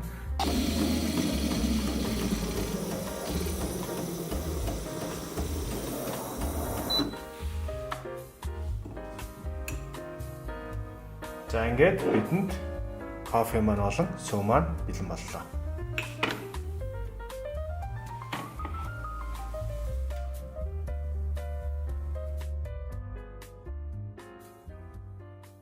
За ингээд Жошогийн подкаст үргэлжилж байна. Өнөөдөр 10 дахь дугаар маань явж байгаа. Тэгээ өнөөдрийн маань дугаарт Амаа ах маань оролцож аваад маш их баяртай байна. За тэгээд спонсор байгууллага дурдъя. Би бүр тиско ууцсан. Энэ уудаг жимсийг зөвхөн идэхгүй ууж бас олно. E-Mart бүх салбаруудаар ямар ч сахаргүй, будагч бодисгүй энэ сайхан жуусыг та бүхэн худалдаа авах боломжтой шүү. Яг ийм үзэмжтэй ийм жуус байгаа. За мөн өнөөдрийн маань подкаст ивент гिचээр зөндөө брэнд оролцож байгаа. Монголын үндэсний үйлдвэрлэгч за бэлтгийг бол одоо янз янзаар гаргаж байгаа. Шардаг бэлтлэг байна одоо тий пицца, паста бүх одоо бэлтгийн одоо хальцтай хоолндоо хэрэглэх боломжтой. Энэхүү бэлтгийг та бүхэн E-Mart-ийн бас бүх салбаруудаар авах боломжтой мөн. Тэгээд үндэсний үйлдвэрлэлийг бас манай Амаа ах маань нэлээд дэмжих болов гэд би бас дотор бодож ирсэн. Тэгээ олзорхаад та чинь бас одоо манай үнцэрхэг гэж байж болохгүй бах зүгээр. Тийм үнцэрхэг гэдэг үгнээс гадна нөгөө үндэсний гэдэг бас нэг үг гэдэг тийм хүн юм шиг надад санагдаад тэгээд бас энэ зөндөө брендинг компани захирлаас манай ах байдаг хөхгүй. Таныг орно гэсэн чи манай Амаа орох юм уу? Таныг танихгүй юм байлээ. Гэтэ таныг сайн мэднэ номыг уншсан. Тэгээд ах нь спонсорлыгээд ингээ ороод ирсэн байгаа шүү. Тэгээд энэ спонсоруудынхаа бэлгийн нэвтрүүлгийн төгсгөлд өгнө. За. Ингээд подкастын маань 2 дугаар хагас эхэлж байна. Энэ удаагийн дугаар маш сонирхолтой болж байгаа. Ярих сэдв их байгаа. Өнөөдрийн дугаарт угаасаа багтахгүй. Тэгэхээр Амаахтайгаа би дахиад 2 3 дугаар дээр өрж оролцуулах сонирхолтой байна. Таны цаг зав хэрвээ болно эргэжүүлж байдаг юм уу те. Ингээд тохирч явах юм бол оруулах сонирхолтой байна. Өнөөдөр бол подкаст маань ерөнхийдөө үндсэн 2 3 сэдвийн хүрээнд маш олон асуултуудаар үргэлжилдэг бол би энэ удаагийн подкастыг 3 сэдвийн хүрээнд ярилцахыг хүсэж байгаа юм. Ингээд дараагийн сэдв маань бид нэр одоо энэ донтолтын талаар утгагүй ярилцах болно. За түүний өмнө одоо Амаа ах маань донтолт гэснээс бид нэгдүгээр сэдвүүдээр баахан одоо өсний талаар ярилцсныг та бүхэн мэдж байгаа. Тэгэхээр одоо бол бид нар энэ алкогольны талаар бас тодорхой хэмжээнд ярилцах болно. Донтолтын талаар ярилцах болно. Алкогол гэснээс Амаа ах маань одоо алкогол хэрэглэхгүй байгаад байгаа. Алкогол гэдэгт бол водка, пив энэ төрлийн зүйлийг хэрэглэхгүй байгаа гэж би сонссон. Тэгээ шимийн одоо арх гэж ярих уу? Тийм, шимийн архийг бол хаяа нэг хүртдэг гэд. Тэгээ би чинь өнөөдөр бүр зорж одоо өчигдөр захиалсан. Өчигдөр захиалаад тэгээд олцсон юм а. Тийм нархангаан ийм сайхан шимийн арх байгаа. Тэгээд яс олгоод гэдэг шиг тийм. Сайн уухгүй байсан ч болно. За, эрүүл мэндчүүд. Тэгээд энэ яг арх гэдэг үг байна л да. Арх бол эдэний дээд гэд пэгэлдэгдсэн байна. За тэгэхээр арх бол монгол үг юм байна. За арх гэдэг бол сүүнээс гаргаж явдаг шимийг бид нэр арх гэдэг юм байна. Гэт ингээл ойлгох хэрэгтэй. Гагцхүү 1924 онд апу байгуулагдаад тэгээд энэ буудаа төмсийг ялзруулж гаргаж авдаг спирт водканы үйлдвэр байгуулагдсан. Одоо чинь 100 жилийн байгаа тэмдэглэсэн шүү дээ. Тэгэхээр 100 жилийн өмнөөс манад яг спирт гэдэг юм дэлгэрсгсэн байна. Яг өмнө нь бол манжин үйдсэн байсан л да. Аюу гээд манжаас орж ирдэг спирт бас байсан. Гэхдээ өргөн дэлгэр биш. 24 оноос бид нөр өөртөө дотоод үйлдвэртэй болоод спиртийг гаргаж ирсэн байхгүй. Яг миний хувьд болохоор спиртийг яг одоо би бол өөрхөн түүх юм байдیں۔ Манай аав ээж бол хүртдэггүй. Би тийм одоо алкогольгүй гэр бүл багтаа өссөн байхгүй төрж өссөн. Тэгээд тэр үед чинь хүүхдүүдийн 100 хөдөө цөлдөг байсан. 100 ингээл ерөөсөө агаарт гаргана, нүүдлийн ахуудгаа танилцуулна гэж явуулж байгаа шүү дээ. Тэгээд би нэг хөдөөг маш нэг жилээ санд байх, нэг жилийн 100-ыг.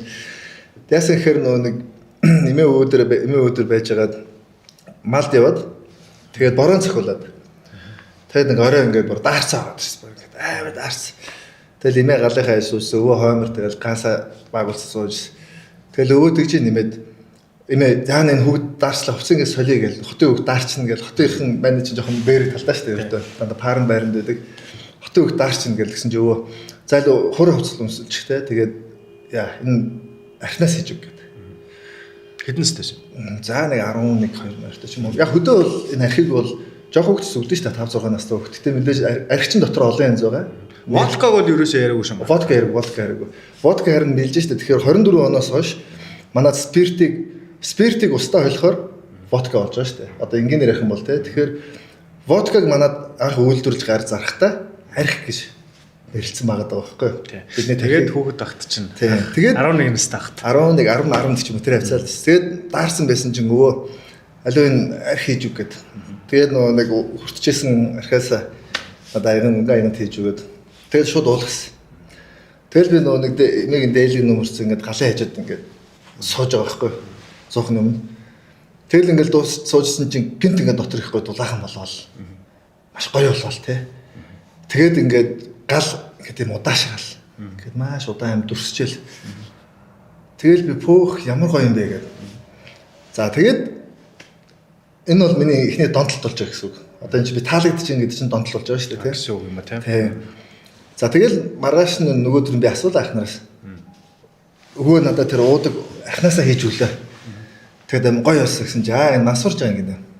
Тэгэхээр масурн гэж юм байт юм ингээд. Асуу би сүүлж ойлгосон гэхээр шингэнээс мансуурахыг согтно гэдэг юм байна. Тэ? Шингэнээс одоо шингэн зүйлээс мансуурж байгааг согтно. Өөр зүйл бол 50 хонх бол зүгээр мансуурж байгаа шүү дээ. Мансуурл гэж юм байт юм байна. За тэгэл тэрнээс хойш ерөөхдөө хулгайлдаг болсон. Одоо энэ донтолт болж юм л та тий. Тэр ингээд гэртээ суугаал энэ малдаа гарах. Өөгийн шим жоохон пок гэж басаадах юм. Тэгэл хүлээжлээ. За тэгэл эмээ дээр сүү сайл гэж гараал явна. Тэгэл өвөө 0 явах хооронд нөгөө авдрын хойно байгаагаас чинь нэг сайхан балгачаал тэгэл малдаа юм. Тэгэд ингээд мал дээр байж ах чинь нэг сайхан ингээд зүлгэн дээр хитчих хахад ингээд тэнгэр өөс ингээд өрдөө тэр нэг юм гой мэдрэмж байгаа шүү дээ. Тэгээ би дараа нь асуужсэн.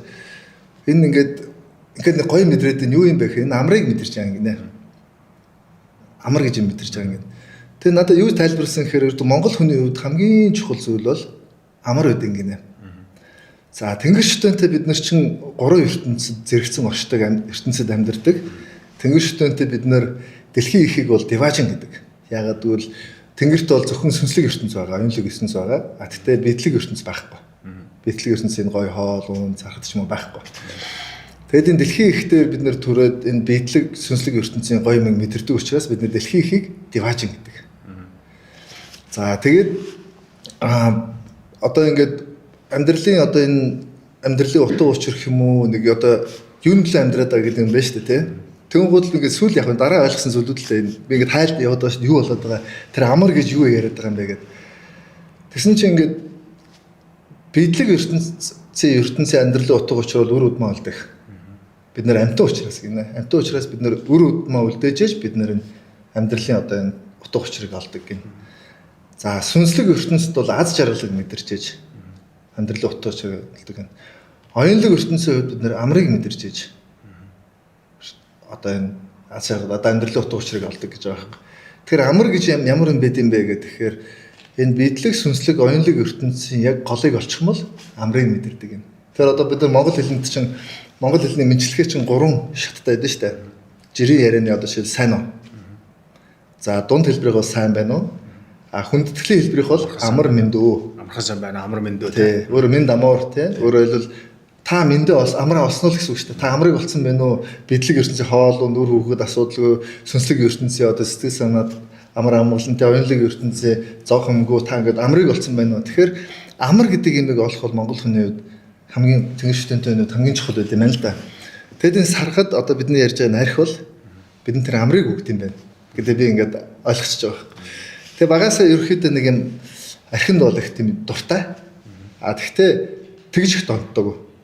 Арх бол өөрөө их донтуулдаг. Яг бол энэ чинь нэг сүүн гаралтай ихэн сэтгэл шингэсэн байдаг болохоор ингэж донтуулдаг. Одоо өнөөдөр энэ водка шимээ ярих гэдэг үгийг давхар ашиглаад яриа. Водкатай хүмүүс солио сольлоо яриад болж шүү. Зөв зохистой хэрэглэх тэ орой нэг яг Монгол шимээ ярих ярьж байгаа шүү дээ хэдүүлээ. Тэгэхээр манайхан чинь дундуур нь гинт орж ирсэн хүмүүс ч бас буруу зүрх ойлгох гэдэг талтаа шүү. Нэгэн арх сурталчилтыг нэвтрүүл болоо явчихгээд. Тийм биш шүү манайхан. Шал өөр юм ярьж байгаа шүү.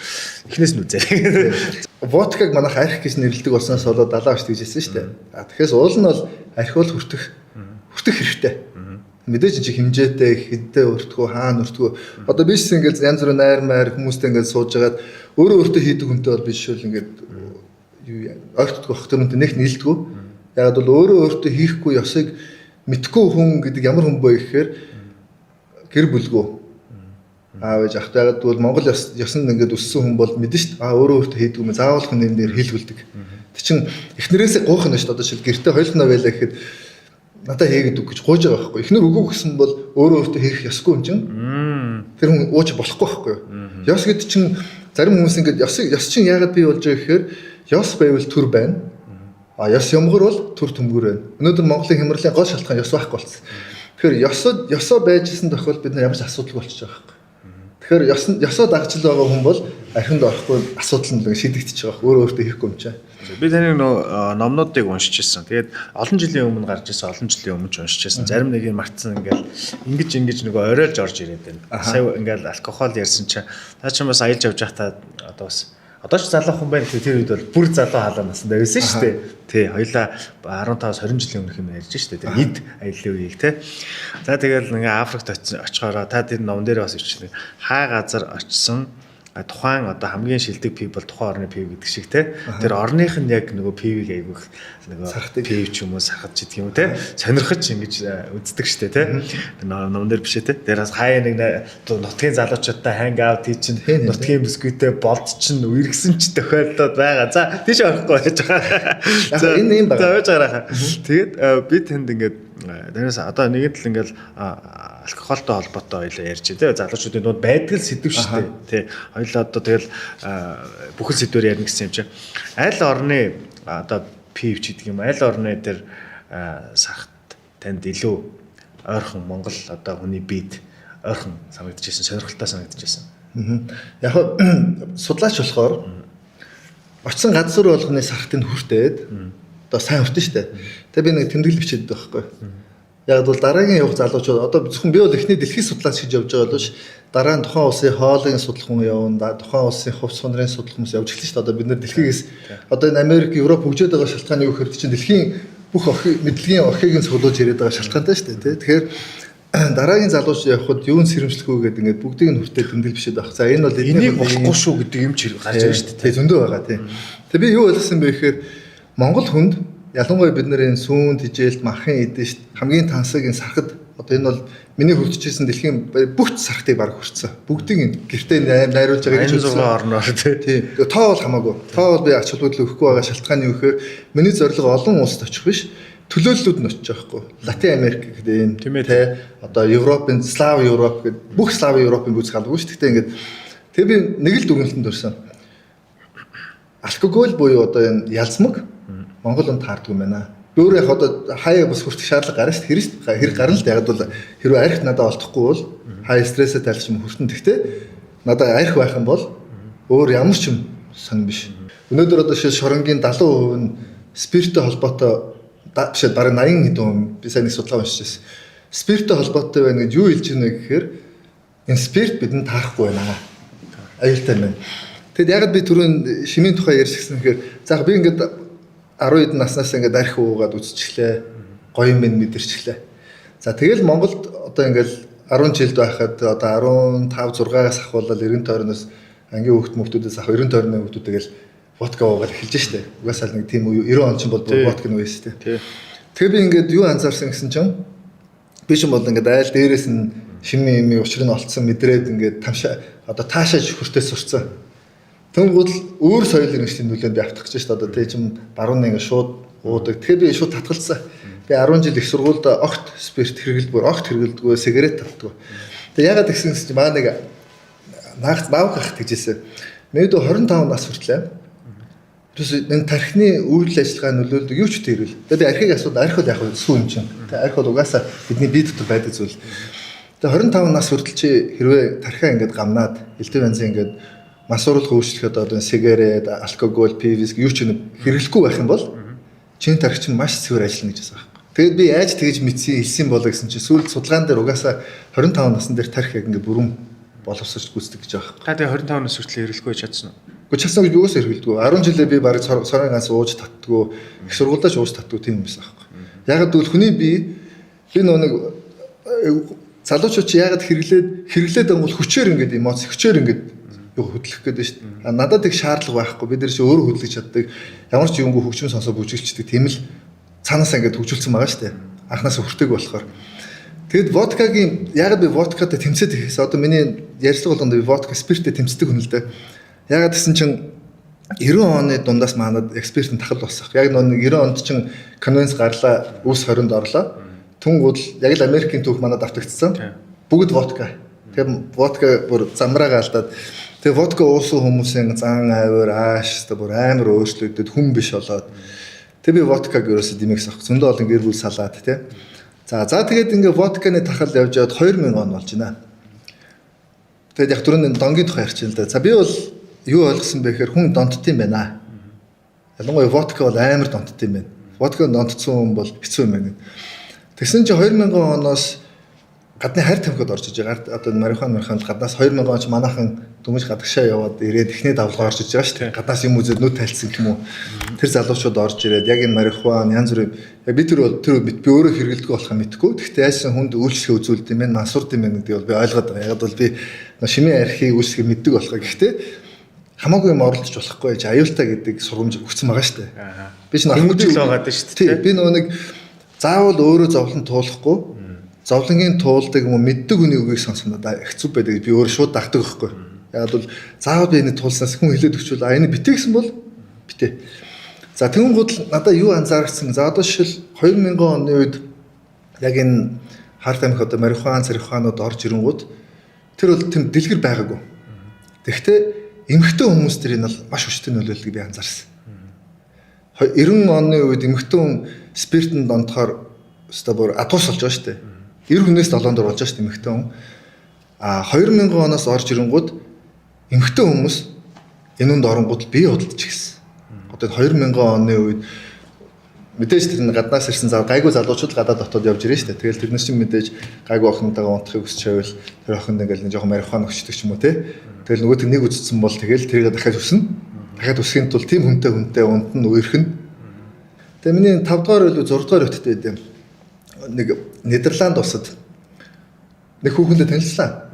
Тэгэл гэсэн чинь биеийн үнэлэг шиг. Тэгээ би чинь нөгөө биеийн үнэлэгчийг яг үзэн яддаг маддаг бас биш л ягаад бол би бас нэг өрөвдөд байгаа шин нэмэгтэй хүн яаж явахаар ингээд өөрийгөө хамгийн нандин юм хүнд ингээд таньж мэдхгүй элдв янзын хүнд өгдөг байна гэдэг. Энэ чинь бас миний сонио асуулт нэмэгтэй хүн бол миний хамгийн том асуулт юм чинь. Тэгээд биеийн үнэлэгч гэхээр ингээд сонирхчлоо. Тэгээ би ингээд ярьлаа. Тэгэл тэр ингээд нэг юм цагаан нунтаг ингээд ширээн дээр тавиад тэгээд цаас эргүүлж ягаад хамраас сорж байна. Тэгэд би яг тэр чинь кино мөн 90 онд чи кино мөн хипхоп бүгд үтцсэн байгаа. Гэхдээ би юу гэдэг нь яг сайн мэдэхгүй байгаа шин. Яг юу юм бол энэ яагаад ингэж. Тэгэл би асуулаа ингэж чи бол Нидерланд улсын иргэн. Энэ зүүн Европ бусад улс орны хүмүүс ингэ танаа улсд ирээд амьдрахын тулд гэх мөнгө олохын тулд ингэ хар ажил хийгээд ингэ зовж байна. Гэтэл чи Нидерланд улсын ингэ энэ баян тансаг улсын иргэн бие өмлөдөх юм. Тэгэд яагаад гэсэн энийг авахын тулд гэсэн. Тэнгууд би номдоо одоо миний хэдэн номдоос байгаа. За энэ наа чи юу юм гэсэн чинь амфетамин гэж аахгүй. Амфетамин. Тэгээ витамин гэдэг одоо сонсогдож байгаа шүү дээ. Витамин ямар сони витамин хэрэглэдэг юм бах таа гэж би юу ч мэдгүй. Яг үндэл одоогийнхоор бол нэг багаас ирсэн хүн, сумаас ирсэн хүн байгаа даа шүү. Хотод ирч юм ойлгох гэдэг байгаа. Тэгэл бич. Тэгээ тэрүүндээ би ингээд өөрийнхөө юм дээр бичиж авах. За амфетамин гэдэг энэ мансууруулах хоцод юм байна. Цагаан өнгийн нунтаг байна. Тэгээ энийг ийм зүйлд хүн донтохороо эмэгтэй хүн бие үнэлт юм байна. Одоо Монголд байхад марихуанаас болж хамаа гайгүй охтууд нь ингээд нэг марихуантай хүн дээр очиод ингээд би тэ хамт тац матад ингээд унтж чивтэд яваад байгаа. Энд чинь бол ингээд эхэлж байгаа 2000 онд эхэлж байгаа юм шүү дээ. Тэг би тэрийг ямар амар юм бэ гэж бодцсон чинь тэрнээс амар. Тэр зүгээр ингээд лангуул Нидерланд чинь бие үнэлчний юм шинэ лангуун нэгэ сууж идэг бараа авах гэж байгаа юм шиг. Тэгээ Нидерландээс ийм баян усын иргэн ингээд энэс болж бие зардаг юу юм болоо гэдэг. За тэгэл цаашаа ингээл явсан чинь тэгэл бүр ингээ одоо эн чинь маш олон төрлийн ингээ мансуурлах байцууд. Тэг би дотроо юу гэж бодсон ингээ за энийг би бүгдийг судлах хэрэгтэй юм байна. Тэгэд яагаад бол энэ судлаад энэ манад орж ирэхээс өмнө би ингээ нэг орчин сэргийлэх хэрэгтэй байна. Тэгэхээр миний номыг уншиж байгаа хүмүүс би чинь маш гоё тайлбарлаж өгөөд би чинь сурчлаад байгаа биш шүү дээ. Харин энийг хэрэглэх юм бол ингэдэм байна. Одоо жишээл хероин гэдэг байна. Хероиныг бол би жишээл 80 хэд оноос мэддэг байхгүй. Яасан гэсэн чинь зөвлөлтүүд чинь 79 онд Афганистан руу дайраад тэгээ 10 гаруй жил байлцсан. Зөвлөлтийн цэргүүд. Тэгээ 89 онд цэргээ татчих авсан. Үндсэндээ бол ялагдсан л да. Тэгэхдээ афганчууд яасан гэсэн чинь зөвлөлтийн цэргүүдийг вирус тулсан байхгүй опиум донтуулаад одоо жинхэнэ хар тамхин манд донтуулаад Тэгээд 80 би чи 86 оноос 85 6 оноос ч өдөө зөвлөлтөд амьдэрсэн хүний хувьд миний нүдэн дээр яг ингээд энэ зөвлөлтийн иргэд дундуудаас зөвлөлт чинь тийм маш хүмүүжлэлтэй хүмүүс байгаа даа шүү дээ. Уул нь бол ийм өөр хүмүүс гарч ирээд байгаа байхгүй. Ийм маш сонин царай дүрх мөрхтэй тий. Тэгээл орс морс нэм зүү 50 морьтой. Тэгэд энэ бол миний анхны мансуурлах утсын ойлголт. Гэхдээ би тэрийг мэдэхгүй. Яг юу юм. Гэхдээ энэ бол амар гэдэг юм л мэдчихэж байгаа. Яг тэгвэл чи хүмүүс үхээд байна. Тэ тэгэл энэс болж ингээд боо юм болж ингээд. Тэгэхээр би мансуурлах хуйц гэж ийм амар юм байд юм байна гэдэг хероин зур баргацаал авсан 90 онд чинь интернет ном юуч Монголд бол юуч байхгүй. Тийм байсан хүн. Тэгээ 2000 он марихуана гэж юм байд юм байна. Энэ бол бас л амар донтуулаад эмхтэн бие үнэлт юм байна. Хамгийн сайхан охт бол бие үнэлт юм байна гэдэг би ойлгоцсон хүн яг тэр нөгөө нэг юм амар ертөнц рүү оронгууд л тэгэхэд аачиж байгаа байхгүй. За тэгэхээр энийг сурчлахын тулд би судлах юм. Энийг юу ахын тулд усан сэргийлэхэд бол судлах хэрэгтэй байна гэдэг. Тэгээд одоо энэ номуудаа би энэ бүх юмд ингэ бичээд хамгаалах гэдэг шалтгаан байна. За эндээс нэг асуулт гарч ирж байна. Донтолт гэж яг юу хэлэх вэ? Донтсон хүний одоо зан характер яа гэдэг. Донтолт гэдэг чинь өөрөө бид нэр юунд ч донтож болно шүү дээ. Хоёулаа ихлэ донтолтын талаар жоох яриа. Яг гоо тэгэл би болохоо энэ донтолт бол одоо нэг юм юу байхгүй. Хүн таалагдж байгаа зүйл донтон шүү дээ. Тэ нэг бол ямар нэгэн зүйл хүчээр хүнийг донтуулна шүү дээ. Таалагдахгүйсэнс нь донтон шүү дээ. Одоо таалагдахгүй нь донтдог зүйл бидний зөндөө шүү дээ.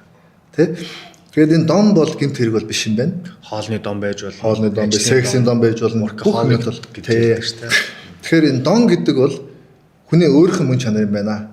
Зарим хүмүүс донтдог хүмүүс байдаг юм байна. Донгоо хэн чаддаг хүмүүс байдаг юм байна. Тэгэхээр энэ дон гэдэг бол энэ одоо зарим хүмүүс оюунаараа ингэж юм донтцсон байж болно шүү дээ. Тэ тэгэхээр энийг донгийн гол шалтгааныг нь юу юм бэ гэдгийг олж тогтоож эмчлэх ёстой зүйл юм байна гэдэг би тийм ойлголттой олцоод байгаа одоо бол. Гэхдээ энэ бол амар биш. Энэ бол амар биш. Энэ бол маш хэцүү. Дон гимчлэн донгоос ямар нэг юмны донгоос гаргана гэдэг бол тэр орчноос нь гарах хэрэгтэй. Тэр хүрээллээс нь гарах хэрэгтэй. Тэр зүйл нь харагдахгүй байх хэрэгтэй. Тэ?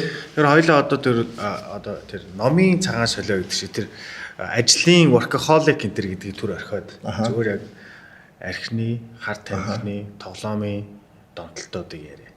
За.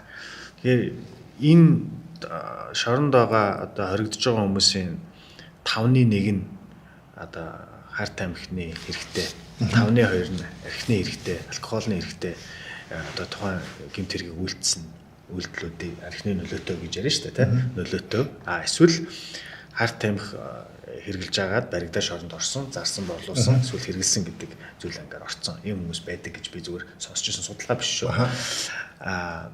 Тэгээд яг тэнд бас таа чинь одоо 1 жил гаруй байсан шүү дээ. Энэ үйлчлэгээ та уучлаарай.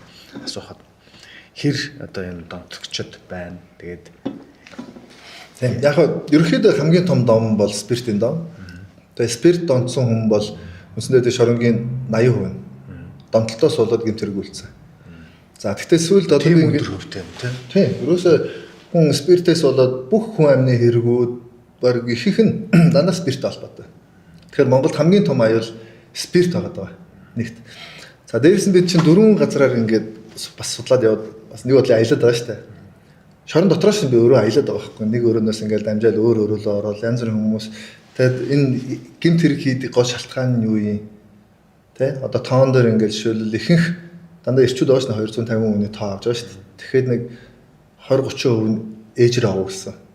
Тэгвэл эцэггүй хүний толгой том гэдэг чинь ийм учиртай байд юм байна гэж дүгнэлт хийж чинь. За тэгвэл гэмт хэрэгүүдийн харангууд ямар нэгэн байдлаар сэтгцийн өөрчлөлтөнд орсон. Одоо масуурна гэдэг чинь сэтгцийн өөрчлөлтөнд орсон шүү дээ.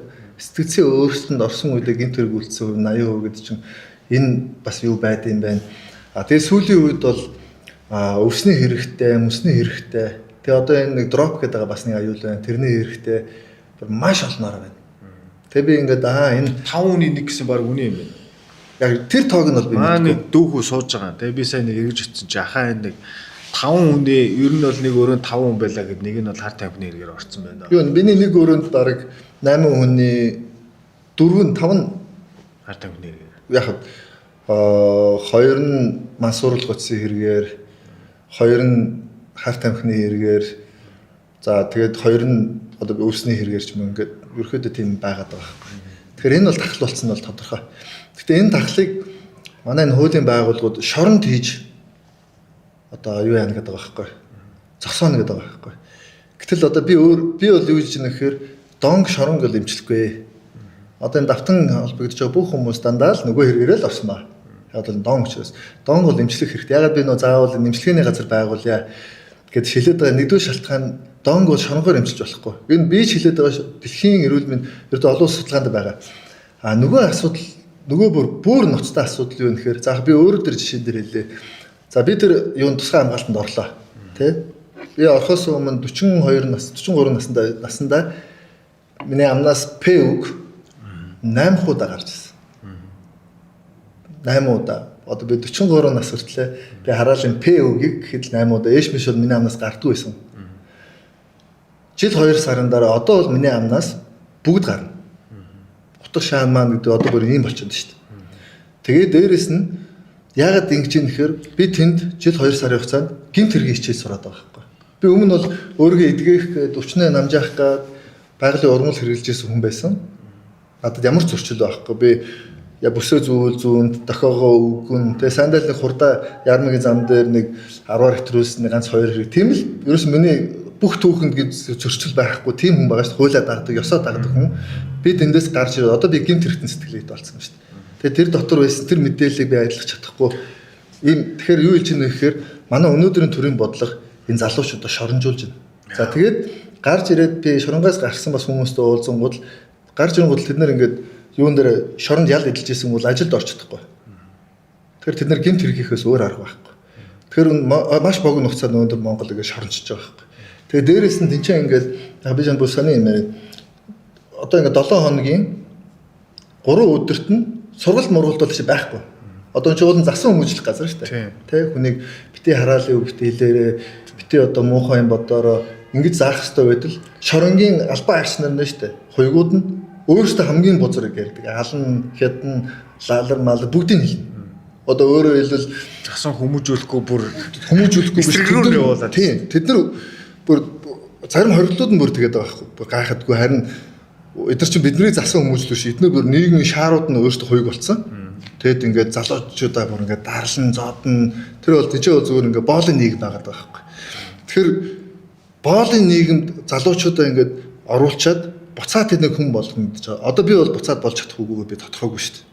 Яг л бид энэ чинь ингээд өдөр болгон юу сурж исэн бэ гэхээр яаж хүн мөчилсөн, яаж хүчнэсэн, яаж ийм гэмт хэргийг хилээр гаргасан, яаж тэрийг залсан, энэ банкнаас яаж мөнгө надад тэрнээс өөр сонсох юм байхгүй. Тэгэхээр би ямар амар өвдөрсөн байна. Тэгэхээр би чинь хамгаалттай хүн дэлхийн тэр дайн дажин амар мэдсэн хамгаалттай хүн ингэж өвдөрж яах гэхээр хамгаалтгүй залуучууд гарч ирээд юу болж байгаа вэ? Тэгэхээр үзэгчтэй энэ дээр 43 настай англи, орс, унган хэлтэй маш олон орны хэлээр ярьдаг. Дээд боловсролтой маш олон орноор орсон. За насны хувьд ч тэ бүр 43 нас гэдэг чинь хэр аргийн бусдын инфлюенс нөлөөлөлд орох хэмжээний бас нас биш хүн ингээд жил гаргахны хугацаанд ийм сэтгүүтэй болдог гэдээ өөрийнхөө ингээд өөрөө тайлбарлаа та бүхэнд ярьж байна. Тэгэхээр бид нэр энэ залуучууд одоо энэ харт амих адаалн алкоголны хэрэглээтэй залуучууд ч бас эдгээр чинь өөрсдөө хохирогчд. За дээрээс нь эдгээр чинь өвчтнүүд бас байгаа. Энд чинь нөгөө зарж борлуулахаас гадна хэрэглэгчдийг бид нэр ярьж байна тийм үү. Зүгээр аваад хэрэгэлцэн орцсон. Тэгээд энэнгүүгээр амьдарч чадхаа болцсон нөлөөлөлд нь авц маш олон залуучууд хүүхдүүд байна. Тэгээд эднийг бид нэр аваачиж шорон тойрож хоромжуулаад байна. Дээрээс нь би бас нэг судалгаа уншижсэн. Хоригдож байгаа нэг хүний өдрийн татвар төлөгчдийн мөнгнөөс гарч байгаа мөнгө нь 13 сая төгрөг байдаг гэдэг. 3-4 жилийн өмнө уншижсэн. Энэ бол нэмэгдсэн баг. Тэгэхээр бид нар яагаад энэ олон хүмүүсийг татвар төлөгчдийн мөнгөөр тэжээгээд байгаа. Бас энэ хоёрдугаар асуудал. За олон улсад энэ хэрэглээтэй хүмүүсийг яаж ордог? Энэ чинь зарсан борлуулсан ерөөсөө биш шүү. Зөвхөн хэрэгэлсэн хохирогчдыг яаж арга хэмжээ авдаг вэ гэхээр house arrest гэж байдаг шүү дээ. Одоо хөлөнд нэг юм энэ нутаг дэвсгэрээс энэ бизнес гарч болохгүй. Тэгээд энийг ингээд гэртэн сайхан эмчилчихээ. Тэгээд 7 хоногт оч байдаг юм бас хартаа нийгмийн ажилтнууд ирнэ, шинжилгээ аавн, зөвлөгөө өгнө тэ. За одоо Америкийн одоо тэр house arrest бол энэ системийг бол Монголд бол хэрэгжүүлэх хэрэгтэй. Монгол залуучуудыг шоромжуулж болохгүй, татвар төлөгчдийн мөнгийг дэмий үрж болохгүй. Тэр чинь идж ууж байгаа тэр ажилчдын цалин хэдүүлээ эдийн засаг талаас нь харах юм бол маш олон залуучуудыг бид нэгдүгээр тохирож ийн, дээрэс нь үндэснийхээ татвар төлөгчдийн мөнгийг дэмий хий үрээ зарцуулаад байна. Тэгэхээр энэ дээр бид нэр бодох хэрэгтэй болчиход байна. Тэгээд яг таны хэлдэг энэ санаад байна. 100% бид нар засан хүмүүжүүлэх гэж биш, эвдлэх гэж нөгөө жинхэнэ бага эвдэрхийн хүмүүс гаргаж байна. Тэгэхээр энэ дээр чинь 18-т 20-т орж байгаа залуучууд төлөвшөөгүй оюун бодол нь ингээд суурн цуугаагүй залуучууд зөндөө байгаа шүү дээ. Тэд нар бол бүр хурдан юм. Тэгээд хүнд очиж танилцчихна. Хүнтэй танилцсан гэдэг чинь амар аюултай. Ер нь хүнтэй танилцахыг маш болгоомжтой байгаасаа гэж хүмүүс үздэг байхгүй. Хамаагүй хүнтэй танилцааг үйсэн дээр. Хамаагүй найз охинтой их нэртэй болоогүй байсан дээр, хамаагүй нөхөртэй найз залуутай болоогүй байсан дээр, хамаагүй сайн найзтай болоогүй байсан дээр гэдэг. Тэгэхээр хүнтэй дөрөв танилцаад хэрэггүй. Хүнтэй танилцах жаал зөв хүнтэй танилцах, зөв газар танилцах хэрэгтэй. Тэгэхээр бид нар энэ өөрхөдөө нэг найзуудаа уруу татуулаад эсвэл нэг найзаагаа ажлаас нь аваад гэрлүүн хөргөж өгөх гэж явахдаа машинд нь юмтай байж байгаа даруулсан хүмүүс ч байдаг шүү дээ. Төрөл бөрөөр хилэн бүтэлтүүд байгаа шүү дээ. Тэгээ тэр хайрын яг бас нэг юм байна. Хүн дондчхоо хүн донтцсон бол эмэгтэй хүн бие үнэлдэг. Эрэгтэй хүн хаслар болдог. Хаслар гэж одоо өөрөө зарахгүй бол яг бол зараа дундаас нь хэрэглэж штэ. Тэр хөөх ингээл донтцсон ба штэ. Өвдцэн байгаа байхгүй. Тэр бол алуурч нь биш. Одоо гэмт хэрэг ингээд яаж зэрэглүүлээ. Хамгийн том гэмт хэрэг бол эх орноос урах. Энэ шууд цаацтай байх хэрэгтэй. Яг бол тийш бүгдийг нь зарцсан штэ. За дараагийн аюул том гэмт хэрэг бол газар шооргоо зарах. Тэ? За дараагийнх нь одоо төрөө тонох, усаа тонох. Одоо бид нэр имчилгээнд зарцуулах, хөвгт зарцуулах мөнгийг хэн нэгэн сайд болгонгол одоо тэрбум төмөөр юмс. Энэ чинь том гэмт хэрэг байхгүй ба олон мянган хүнийг хамруулж байгаа. За тэгээд тэрний дараагийнх нь хүний аим. Тэ? Хүний аим тасна гэж амар том гэмт хэрэг шүү дээ. За тэрний дараа нь одоо юу гэдэг хүчин. Тэ? Хүн хүчинд нь ямар амар зүйлээ тэр хүний амьдралыг сүрүүлж шүү дээ. За тэрний дараа нь хүнийг зодож гэмтэх. Эн чинь бас хүний хүмүүжил гэдэг чинь ингээд хэрвээ үнэхээр тэр хүн ингээд зодоон зохионтой ингээд гэр бүл өссөн бол тэр нь уламжлагдаж шүү дээ. Тэ? Тэгэхээр тэр хүн тэгээ лөөврүүд байна. За тийм тэгээ залин лөөвр тий. Тэгэд энэ гэмт хэрэгүүд байна. Тий. Тэгэд энэ гэмт хэрэгүүдийн дотор нэг хүн донтцсон гэдэг хүн байгаа байхгүй. Тэгээ тэгсэн чи тэр хүнийг зардггүй зармар хамаагүй. Тэр зондцсон бол угаасаа зархаас өөр яхан. Тэрийг хэрэглэхийн тулд тэр нь зархаас өөр аргагүй болчихж байгаа шүү. Тэгэхээр хууль зөрчиж байгаа бас бүр том хууль зөрчиж. Тий. Зөвхөн миний хэлж байгаа зүйл нь юу гэхээр энэ хууль гэдэг чинь өөрөө юм эрэмтэй байх хэрэгтэй байхгүй. Гэтэл өнөөдөр хүнийг хохроос, хүний зовлонгоор чаргасан тэрнээс илүү ялыг хохирсон хүнд нь өгöd байгаа байхгүй. Яг бол бид нар энийг өөрсдөө энэ ансуурлах хэсэг бид нар хийдгүү. Тэгээд донтцсон бол бид тэрийг олохын тулд ямар нэгэн арга хэрэглэхээс өөр донтцсон юм чинь. Тэгэл тэр хүнээс шоронд иж. Зарим улсуудад бол ингэдэг юм байлээ. Зарж борлуулаагүй зөвхөн хэрэгэлсэн байх юм бол яг явуулчт юм байлээ. Яа тэгэхээр тэр одоо бусдад нийгэмд ямар нэгэн хэн нэгэн тохирол учруулаагүй зөвхөн өөрийн махан биендээ тохирол учруулсан байна. Нэгт хоёрт энэ хүн маань ингээд өвчтөн юм байна гэж харж үзээд явуулчт юм. Эсвэл нөгөө жоох торгоотч байдаг юм ба тий. Тэгэхээр бид нар энийг ялгаж салгах хэрэгтэй юм. За донтолцоо дээр бас миний нэг одоо юуны 2 дугаар батон 3 дугаар бат дээр байдаг. За Даниус. Та юу суух байхаа? Зүгээр. Энэ сайх юм багт. За. Аха. За Даниусын тухай тэмдэглэл байдаг. 2 дугаар дээр нөө Даниусад яасан гэсэн чинь вокзал дээр миний карт машин идсэн 5 дахь өдөр карт хийсэн чинь авчихгүй юу. Тэгэхээр би нэг өдөр хүртэл мөнгөгүй ингээд ансаараа тийч болчихж байгаа. Яг хөө гэхдээ яг надад тусламж хүсэйг үл тийч хүмүүс байгаа л да ингээд очиод гэрмэртэн байгаад байж болно. Гэхдээ би нөгөө нэг үзмээр шүү дээ. Жинхэнэ нөгөө нэг би миний картыг идчихэн бол би дотроо баярлж байгаа хэрэг. Яг бол карт авахч би ингээд карта зураал болоод зүгээр ингээд жуулч маягаар яваад яг жинхэнэ амьдрал руу ороогүй. Яг картгүй болчихсон бол Дани улс бол дэлхийн өрдөө эхний игнэнд ордог л баян сайхан амьдралд бас байхгүй. Тэгэл картгүй бол вокзал дээр хонохоос ахуулаад миний яг хар амьдралыг үзэж явах. Тэр мансуурлын. Тэгэл надад хероин донтоод идгсэн хүнтэй. Хүн надад ингээл юм яар суугаал тэгэл гэрээ уурал тэгэл намайг хонуулах газар олж өгч байгаа байхгүй. Тэсний тэр нь юм сувлал одоо энэ донтцсон хүмүүсийн сувлал. Тэгээ тэр ном дээр би тодорхой бичиж. Тэгэл тэр донтцсон хүмүүстэй би уулзаал энэ яг яад юм бэ? Ямар өчтэй юм бэ? Ямар юм болд ингээл. Тэгээ тэр утгаар би ингээд маш сайн мэддэг болсон байхгүй. Эхний тэгэл тэр нөгөө төвийн ажилуулдаг хүнтэй ярилцаал. Тэгэл тэр нэр яг надад хэлж байгаа байхгүй. Дон гэдэг бол тийм ингээд донг бол бид нар эмчлэхгүйгээр энэ бол ингээд халдвартай. Нэг хүн ингээд дон ямар нэгэн мансуурлын донд автчих юм бол заавал эргэн тойрондоо халдаадаг. Тэгэхээр бид нэр тэр халдварыг зогсоохын тулд дээрээс нь тэр нөгөө нэг хэрэгцээтэй маах одоо ялангуяа хүчтэй донтуулагчид байгаа шүү дээ. Одоо энэ саний ярьж байгаа амфетамин, мөс эдгээр чин энийг авахын тулд хүн гинт хэрэг их бас аял байгаа хулгай их тий хулгайч юм ямар дээр мэрэн ч юм уу. Тэгээ тэр хүмүүс юм хангаж өгöd байгаа байхгүй. Ус нь өөрөө ягаад бол энэ донд зүүн энийг имжлээ.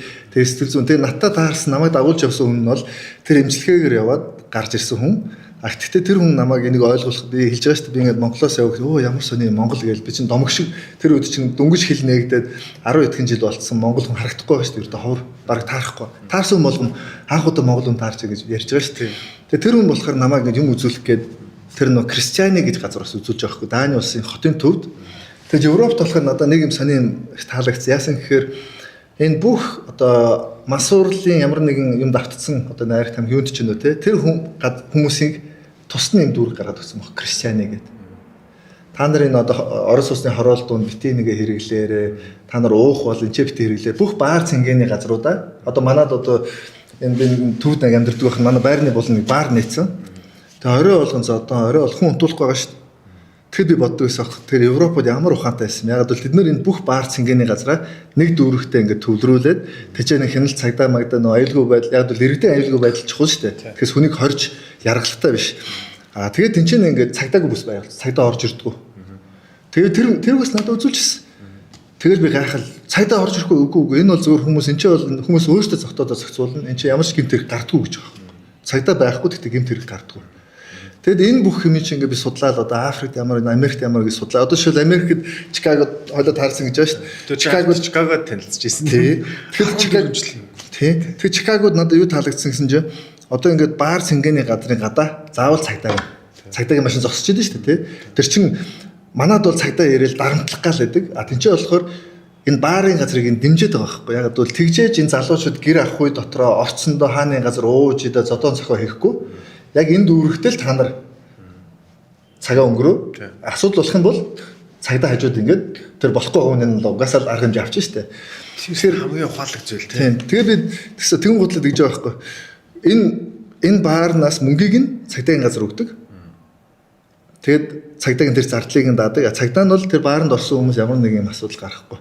Өнөөдрийн маань подкастын дугаарт маш олон сонирхолтой сэдвүүдээр бас нийгэм далд байдаг. Тэр болгон хөндөгдгөө сэдвүүдээр зориг гаргаа ярилцсан танд маш их баярлалаа.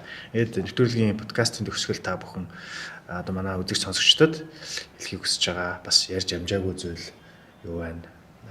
Танд микрофоныг үлдээ. За одоо ингээд энэ олон амьдрал, энэ олон зүйлийг үзсэн, энэ олон улсыг үзсэн, энэ олон одоо ингээд үзэл халсан шүү дээ. Тэгээд бидний сайхан амьдрах ерөөсө хамгийн чухал үнэт зүйл бол шудраг ёс гэдэг юм байна. Тэ энэ шудраг ёс гэдэг юм байгаагүй цагт бид нэр хизээш амар сайхан тайванда жаргахгүй. Тэ тэгэхээр нийгэм улс орны хувьд хамгийн чухал зүйл бол шудраг ёс тогтоох байт юм байна. Энэ шудраг ёс тогтож ижил бид нэр сайхан амьдралд хүрэх юм байна гэдгийг л энэ нэвтрүүлгийн төгсгөлд бас хэлмээр байна. Тэгэхээр хэрвээ миний ярьж байгаа зүйлүүдийг ойлгож байгаа, юу яриад байгааг дэмжиж байгаа хүмүүсээ та нар яг дэмжиж байгаа илэрхийлээч. Тэг би яг 90 тойрны хүмүүс ингэдэг л да ингээд дэмждэг хүмүүс олон байдаг шүү дээ. Маш олон байдаг тийм. Гэхдээ зарим нь ингээд ирээд хаад дэмждэг. Тэгэхээр тэр бол надад жоох бас хэцүү. Яг ингээд мэдээж гоё байна. Хүмүүс дэмжиж. Гэхдээ ингээд тэгэхээр бид нар хүмүүсэлтэй зөөр ингээд өнгөрч байгаараа. Тэгэхээр би гудамжаар явж хад хэн намайг дэмжиж чинь хэн дэмжихгүй байна би мэдчихнэ. Би ойлгочноо гэд тэгдэн. Тэгэхээр заавал юм коннект үүсгэх шаардлагагүй. Тэгээ зөөр мэдж байгаа шүү, дэмжиж байгаа шүү, сонсдог шүү гэд ингээд хажуугаар өнгөчих юм бол энэ чинь надад уран байхгүй. Энэ үйлдэлийн цаана маш олон утга санаа илэрхийлж байгаа шүү дээ тийм. Тэгэхээр миний шудраг осны тэмцэл одоо дэмжээрэй л гэж хүсэж байна. Амаахтайгаа ярилцах сэдв маань яг үндэ 3-1 дээч орсонгүй. Бид тээр нэлээд удаа ярилцлаа. Гэхдээ маш их ярих зүйлүүд үлдсэн. Тийм учраас би таныг дараагийн подкастт аль биесээр өрье. Хоёлаа хизээ байх уу? Өнөөдөр бол манай подкаст шинэ подкаст 10 дахь дугааранд дөнгөж явж байгаа. Тэр хоёлаа 20 дээр ярих юм уу? 30 дээр ярих юм уу мэдэхгүй байна. Гэхдээ таны цаг завыг харж агаад хоёлаа дахиад 2 ч удаа баг ярилцах. Яагаад тэгэхээр явсан өмнөөс үг сонс гэдээ бас монголчууд эртээр үес бол хэлсэн байдаг.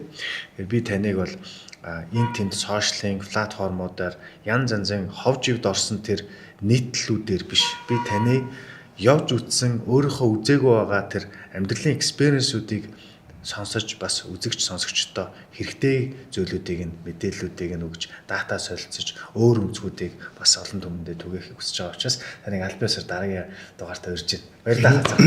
Баярлалаа. За ингэж дээ.